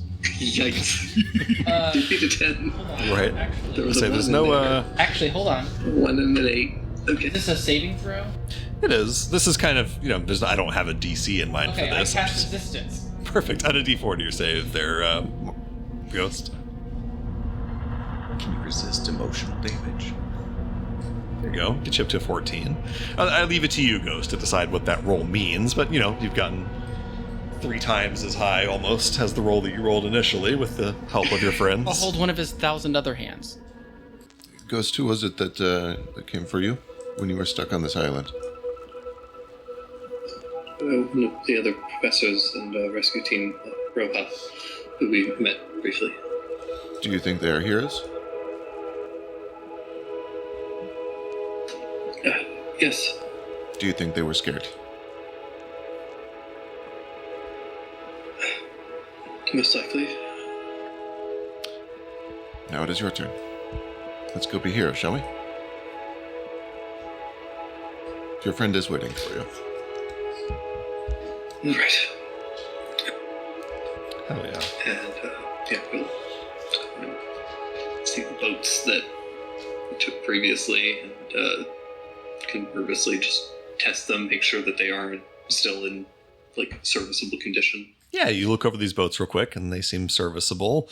Marble, with your sort of artificer's eye, it is clear to you that there is some kind of magic going on here. Yeah, I'm also proficient in water vehicles. Yeah, great, awesome, fantastic. These vehicles seem. They're not like motorized, are No, they? they're not, unfortunately. Could they be? This is some old-fashioned shit. They don't make boats like this anymore up on the surface. Go ahead, Bo. You rule that proficiency in one type of vehicles gives you half in... Correct. Okay, Gives you I have like everything half efficiency. except water, so I'll take half in water. Sweet, love it. So I assume we're going to go. There's 2 boats. They're kind of like canoe size, so you guys are going to have to split up between them. Well, hold on. There was 10 people that came down. Just looking along the coast, do we see any other boats, from Kaga's team? Yeah, give me your choice of perception or investigation to look for more boats. Can I just follow the And tracks? also, to does what it they look took? like Yeah, these those boats two. have been used since then? Yeah. Has their team been using Right. our stuff? Nat 20 for 30. Okay. 10. So out of 10, you have a little bit of trouble finding it. Bone or Boss following your sort of literal and metaphorical nose, and then Bones just literally following the tracks. You do find that there is one more boat that has been pulled up from the shore and kind of stowed away somewhere off to the side a little bit. Actually, there'd probably be 2 more. So yeah, you find 2 more boats that have been pulled up and put aside, hidden, clearly deliberately hidden. And that's by the... It is crew. by the people that came here. That These are you're the boats tracking. that we want. These are the good boats. Do we want to drag the others behind so we have more Sure, boats? more boats is good. Is that what Yes. it is? I We need Yes, to bring we people should. back. bring the others. Yes. It also kind of covers our back if they come down for us. Yep. Yes. Right, it's good on all accounts. They won't be able to follow us, or they'll have a harder time following us, and we'll need more boats for whoever is on there. Real quick note. You said you're proficient in watercraft. Yep.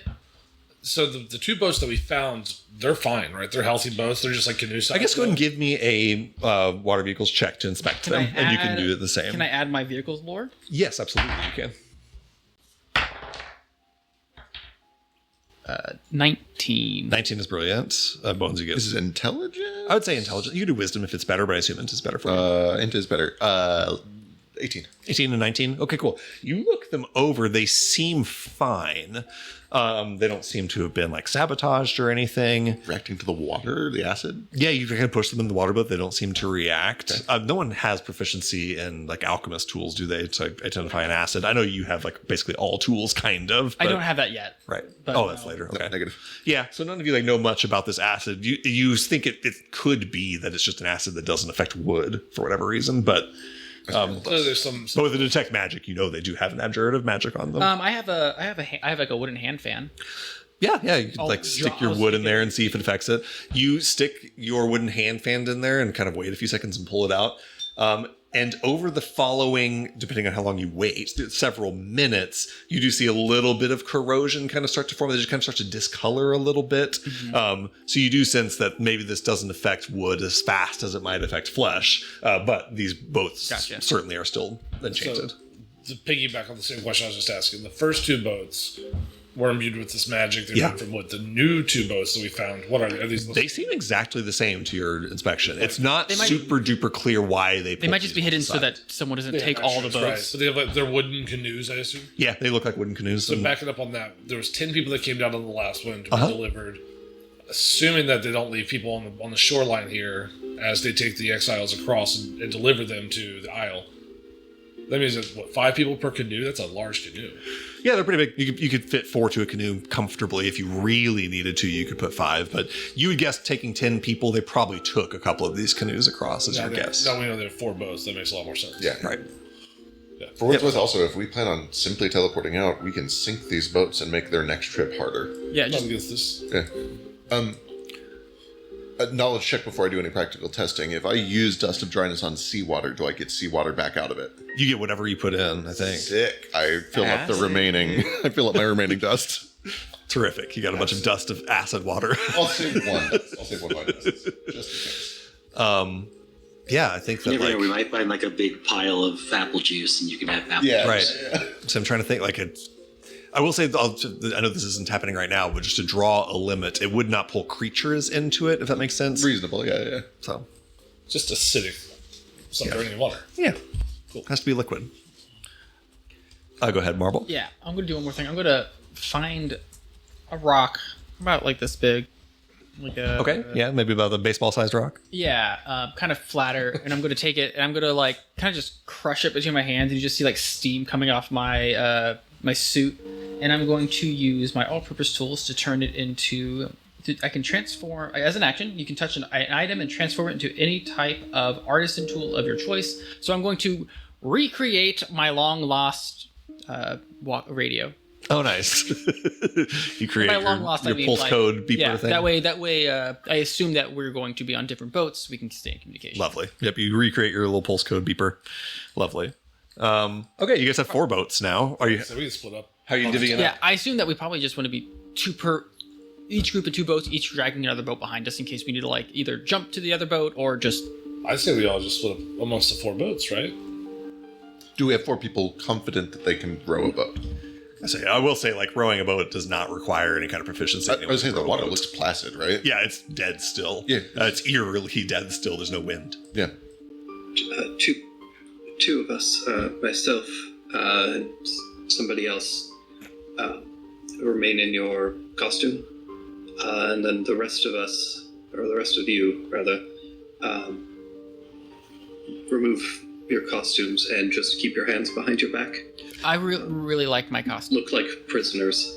I will go ahead and say, on the subject of this plan, I forgot about the costumes. I think that, like, many of you were nearly killed. Those costumes have been, at least some of them, like, pretty much destroyed. That said, you can remake them. So, Cadence, if you want to make new costumes, that's the Mine check we wasn't can do. touched. But, yes, some of you did Okay. not get I touched guess- and I are was gonna say, fine. those of us who didn't But get touched. say anyone who bugs. took damage in that fight either got, like, cut. I didn't take, like, or any radiant or damage. burned Mine's a little or- waterlogged, but you know. Yeah. We're not wearing any religious garb though.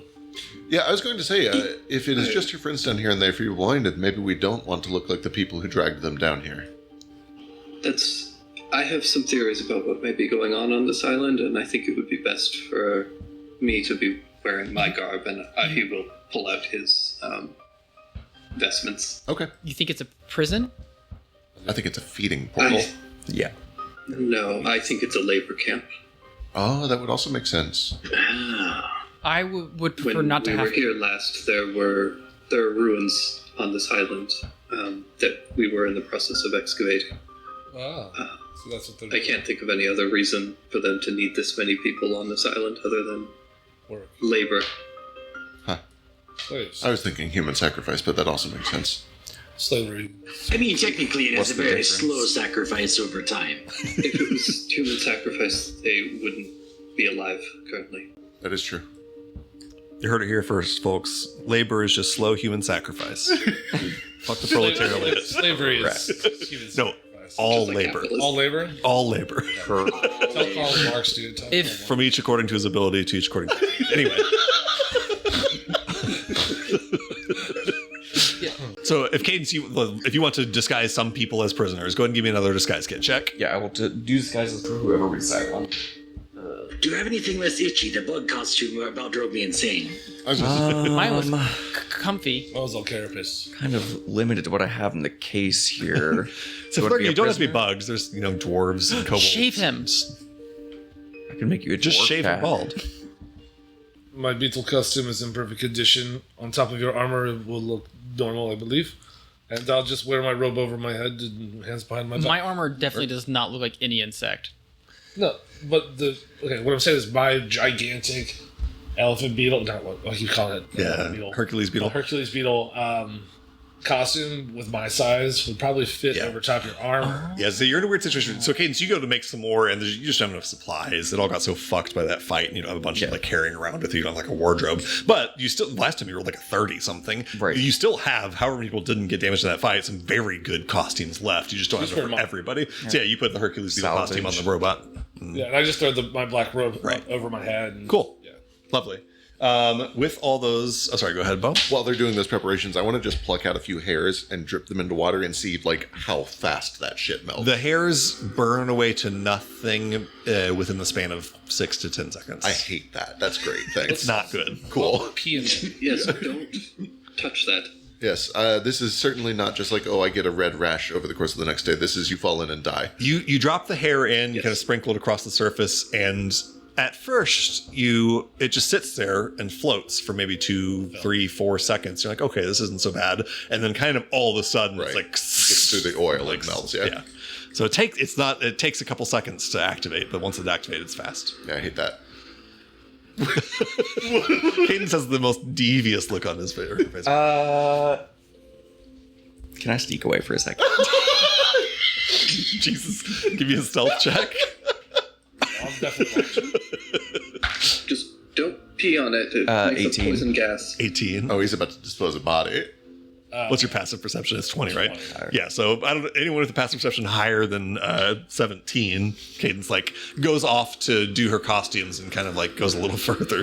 Just so I know, where do you like? What are you trying to do? That boss sees. Just trying to not be seen. Yeah. You feel like you're not seen. I'm going to take my empty xenium vial and stick the tip into the acid. Perfect. And I'm going to... What a horrendous thought. Boss, you see Cadence kind of try to be sly, but she pulls some of this acid water into a syringe. My girl. It doesn't burn water, or it doesn't burn glass, I should say. So you're good there. You know, I'm glad she's on our Boss side. is interested in many things. Like this isn't necessarily something he's like concerned about. I mean, he's concerned, but it's like it's not like an immediate alarm. Noted. kind of even more so like curious as to why she had to hide it. Yeah, same. Like Bones just openly took a pool full of it. Like, Bones like, I can weaponize this. yeah, There's something more insidious about wanting to inject it into someone's Oh, for body. sure. though. yeah, true. It's also maybe she just wants it for the drama. Yeah, maybe she's she just just trying to wants make it. She's Just just the drama. Red flag. Yeah. Get you a girl that will You just inject strip someone one with acid button on water. their arm and Okay, as you guys make these preparations, how do you divvy up on these 4 boats? Are you taking on 4? Are you taking 3? What are you doing? I think we're taking every boat regardless. I take- Even if one just needs to be dragged behind. I believe we got like Bones. Front left. Front left, okay. Front right, I guess. All right. And I will drag a boat behind me if we have for the extra. All right, so we got Bones and Marble each in a boat. How I are we can take a dragging boat. rope Sorry, how are we dragging this? Rope and water. Whoever's in the back can just hold on to it. Okay. No. Or We also could just like tie them end to end. They don't have to have like we a do, string we do have behind to be them. careful with rope because if it goes slack, it'll sever. Yeah, we don't have to have a long Why don't slack we of just rope. just split up and have all the boats occupied?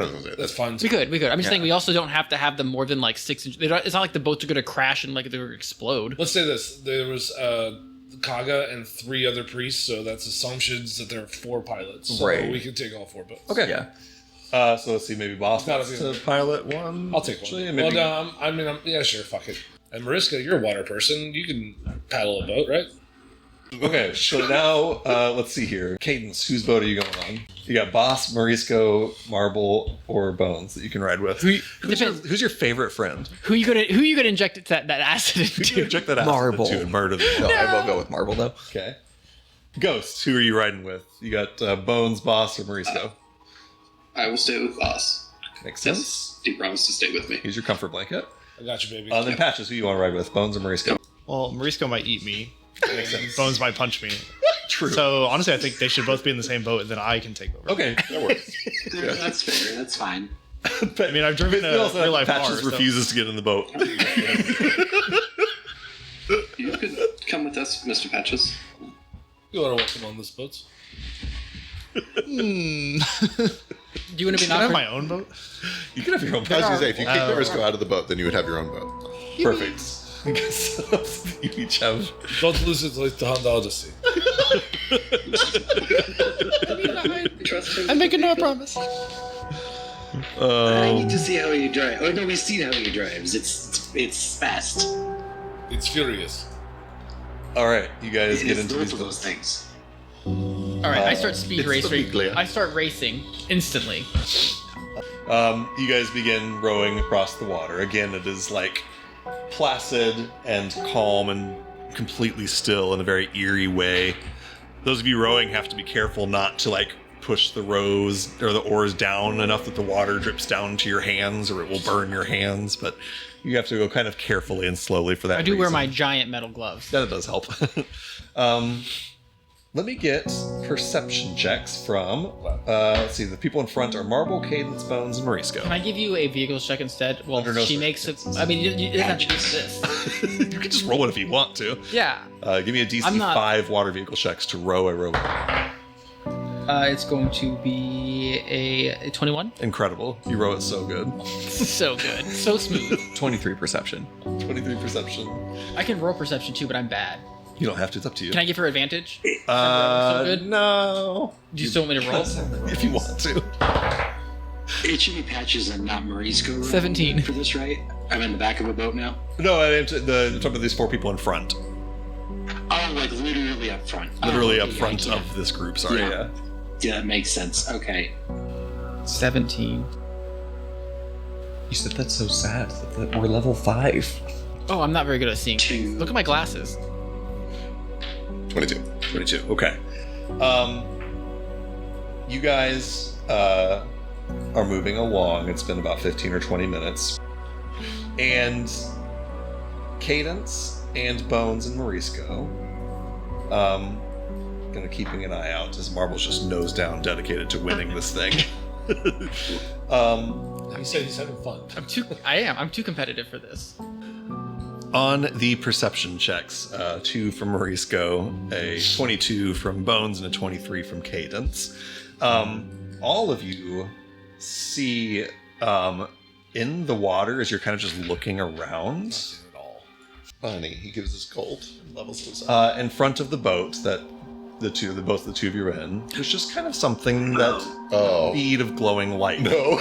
No. We are going to go away around that. I need Cadence, Bones, and Morisco to give me wisdom saving throws. Oh, no. Oh no. Marble, because you chose not to roll perception, you don't have to do this. Fuck me. Okay.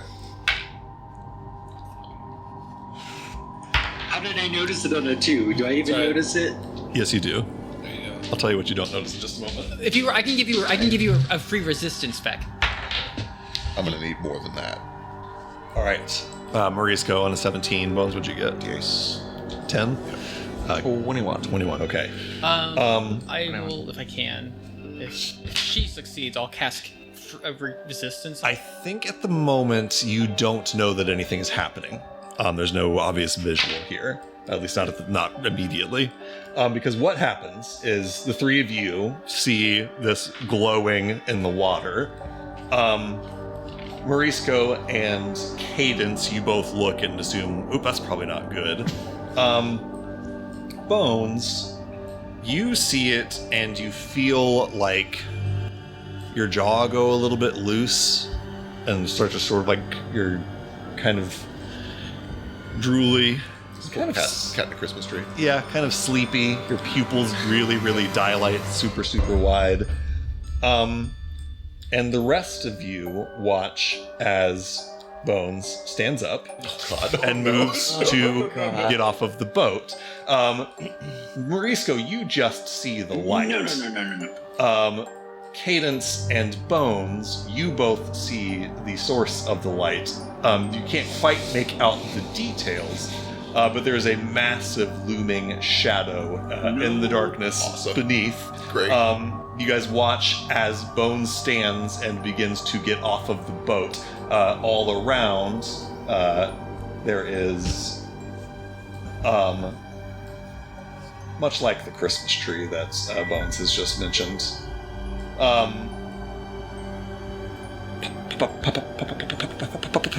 one by one, so many little lights appearing in the water, and we are going to roll initiative. Friends at home, we're going to roll initiative. We'll be back in 30 seconds. Why didn't Ghost warn us about this?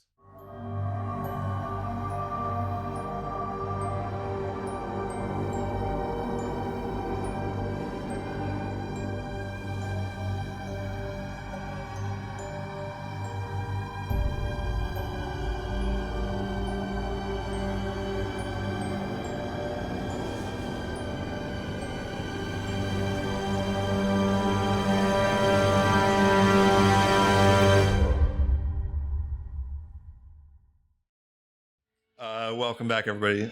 We left off as a few of you noticed some glimmering spots of water, or of light in the water, and Bones especially seemed to be, before any of you were able to really react to it, standing up to jump off of this boat. We're going to jump into initiative order here.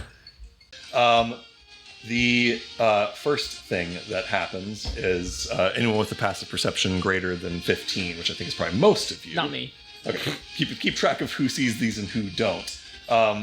See these as these tiny little specks of water start appearing all over the water. Most of you, those of you with passive perceptions greater than 15, can see the source of them are tons and tons of these tiny little anglerfish-looking bad dudes.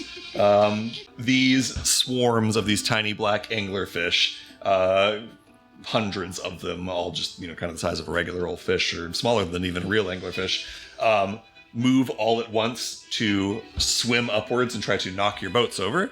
They don't have very good scores for this, but they're going to try. They have very bad scores for this. These have a -1 to their strength checks. I'm going to say the DC to fully flip a canoe is pretty tough. I'm going to say 16. But if they hit you for at least a 10, I'm going to require dex saves to not get knocked off. You feel? Contested in any way by vehicle handling checks? Oh yeah, totally. So yeah, let me start with the roll and see what they get. This is the first one Can I against. get my 21? First one is against Marble and Cadence. Terrible. You just feel like, feels like rough water under your bow, but not nearly enough force to knock it over. Under the one of Bones and Morisco, terrible. So, Great. No need to Here it contest comes, those rolls. Ghost. Here it comes. Yeah, get ready, Ghost. Morisco, you're surprised. Patches, you're surprised. Boss, you're surprised. Nope, no, I'm not. Boss, you're not surprised. Lovely. Excellent to know. You are the only one with quick enough instincts to see that Bones has gotten up and is going to get off of his boat. Cool. I can't do anything about it. And your passive perception is very good. You also see this swarm here.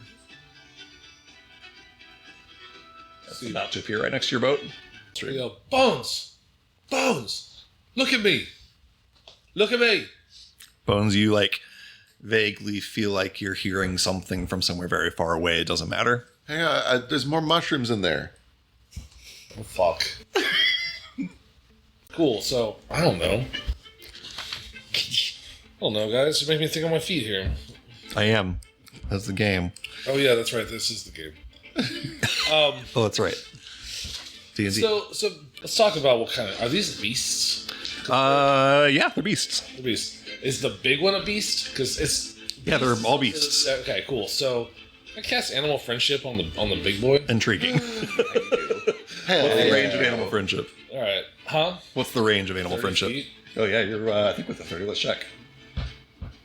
Yeah, you're within 30, no problem. Cool. Tell me about animal friendship. I don't know how this fucking spell works. If the beast ends its 4 or higher, the spell fails. Otherwise, It does not? the beast must succeed on a whiz save or be charmed by me for the spell's duration, which is 24 hours. Delightful. Anything else or just charmed condition? Charmed. Okay, great. That's huge. What's your DC? 16. Okay, it adds but a +2 to this. I'm going to roll in front of the board. Is a natural 8 for a total of 10. It fails and is charmed by boss, which means that it cannot do anything harmful to boss. Somebody searches my bonus action right here. Okay. I'm just gonna look around to see is there anything on the boats like that I could use to possibly, I don't know, get bones quickly without having to put my hands in water. Like, are there hooks? Is there an anchor? Like anything at all? There's not an anchor. There's just a boat with 2 oars. I mean, you could try to throw something over there. Your guess is as good as mine. Nothing on the boat. There's not like like you said, an anchor or anything like that. You're the one like driving this ship. If you want to like use your action to move your boat, you can do that. I want to do that. Okay. I mean, I already used my action for the spell. Oh, right. So yeah, future turns, anyone that wants to can use an action. So to it's move one of not the it's not boats. movement. No, I'm saying action to row a boat. So this thing's charmed by me. There's no way for me to compel it to just chill. Nah, I mean you could attempt to do some sort of animal handling, but don't I would need some sort of. I have nothing at this point. Yep. Okay. Just gonna stick with that for now. Yeah, that's all I have. Okay. That brings us to Ghost, who is surprised the big boy. Why? Because the first sign of this happening was Bones getting up to get off of his boat, which surprises you. You did not expect it. You mean a giant light isn't alerting? I described these things kind of, all at once, but you didn't even see the big light until Bones is up and moving. Like you're currently waiting to notice that anything has happened as Bones gets up to get off of his boat when it gets to his turn.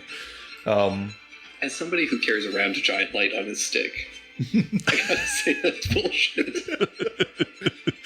I am immune to your tears. Oh, sorry.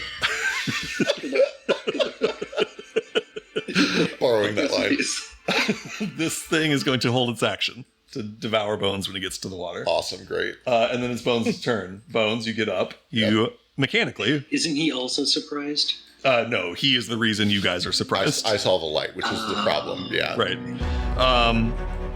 Bones, you are charmed until the start of this thing's next turn. While you are charmed in this way, you have the incapacitated condition, and you must use all of your movement on your turn to move directly towards the light. Yep. Give me, as you get to the edge of the boat, you step forward, you get like literally 1 foot on the side, and you're about to go, and then there's some rational thought in your brain that goes like, this water is dangerous. This is going to burn my flesh. Yeah. I know that this is danger water. Yeah. You know this is danger water. I'm going to have you repeat your wisdom saving throw Yep, to avoid getting into danger water. I tell you, it's still not great. Still not looking great, guys. So yeah, at this I don't- point, he's up. I don't have my. I mean, that's like. Oh, and you don't have a reaction yet because it hasn't got to your turn. So Yeah. Oh, 16. 16 is enough.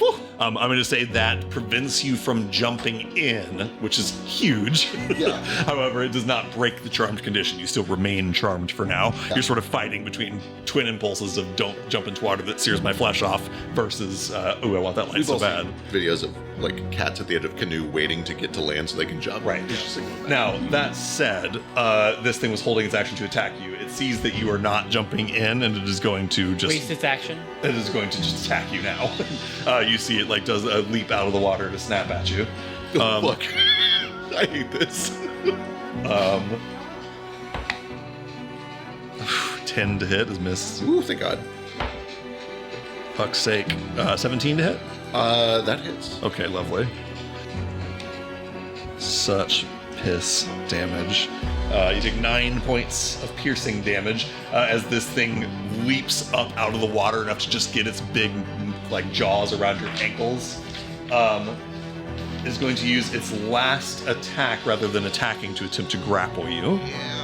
This is going to be its athletics contested by yours. I'll give you the DC first. It only adds a 5 to this. That's a total of 11. You got to beat 11 with athletics or acrobatics. I can't fail. Outstanding.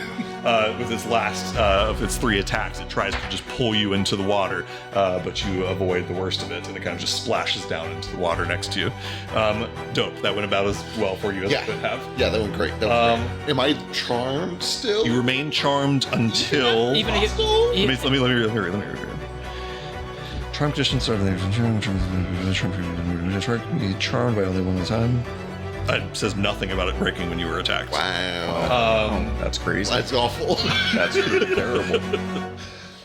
The last star angler or deep angler swarm right up here next to Boss's boat is going to try to rock Boss's boat. Knock him off there. Terrible. Does not do so. Cool. That brings us to Cadence. You are not surprised because you saw the light and did not fail the wisdom save. Praise be. Okay, so can I just like passively tell that Bones is still charmed, going to jump off the boat? Yeah. What's your passive insight? 15. 15's good enough. You see that he still has a very glazed over look on his eye. It looks kind of slack-jawed. Looks like he's fighting over a really hard decision, which you're like, this is not a hard choice. Don't jump in the water. Song and muttering about the Nidus region. Okay, I will start by moving in front of Marble. Okay. And as I just kind of like grab a hold of his shoulder and step past him, I like keep me in front of Bones. I'm going to shoot this swarm in front of us. Okay. Next to your boat. Next to our boat. Okay. So question before I do this.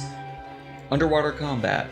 A ranged weapon attack automatically misses a target beyond the weapon's normal range. Even against a target within normal range, the attack roll is disadvantaged unless the weapon is a crossbow. I'm using a pistol based off a crossbow. I'm going to say either way, these things have like come up to the surface. You're not fully underwater. Perfect. Okay, cool. So I will... Because they're all like working in tandem to try to knock your boat over, so. 18 to hit. 18 will hit. 31 piercing damage. That is halved to 15 points of piercing damage. As you point your gun down and shoot into the swarm, you hit like 2 of the fish, but piercing does not seem to work very well against the swarm. And as I hit the swarm, I'm going to use a charge of Your Next on Bones. Okay. Oh, That's some clever fucking shit. That's real clever. Yeah. Incredible. Bones, give me a wisdom saving throw. Yeah. 10. Yeah, failed. He cannot move closer to me. Unbelievable. That is so That's fucking clever. Bones, if it comes up, you do have the frightened condition. Yep. Be frightened of Cadence. Sure do. Yeah, you can't move any closer to Cadence. That is the wildest shit I've ever heard in my life. Unbelievable. Incredible. You understand my fear. Marble's also frightened. Or Marisco's also frightened. I should say. Okay. I'm not. Two gay cats. Marvel, scared of women in the what was your perception check? You rolled You did roll one, didn't you? It was a 17? I did. 17. You are good. You're not surprised on the 17. Oh, perfect. So I can either use my action to move the boat, but I don't think I need to at this point. So Because she's currently in front. No or I one's can attack. So these boats are not like passively moving like when we've done car chases in the past. Okay. They're just sitting there unless someone rows. So I have a question. So I am wearing my Juggernaut armor, meaning Okay. that I can. I have the. Hold on, sorry, I'm new here.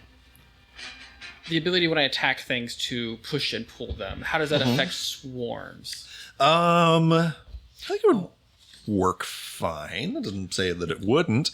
I don't know. They are immune to being grappled, restrained, or knocked prone. I know that's not what your thing does, but it feels like kind of in tandem. What I'll say, is there a saving throw against that?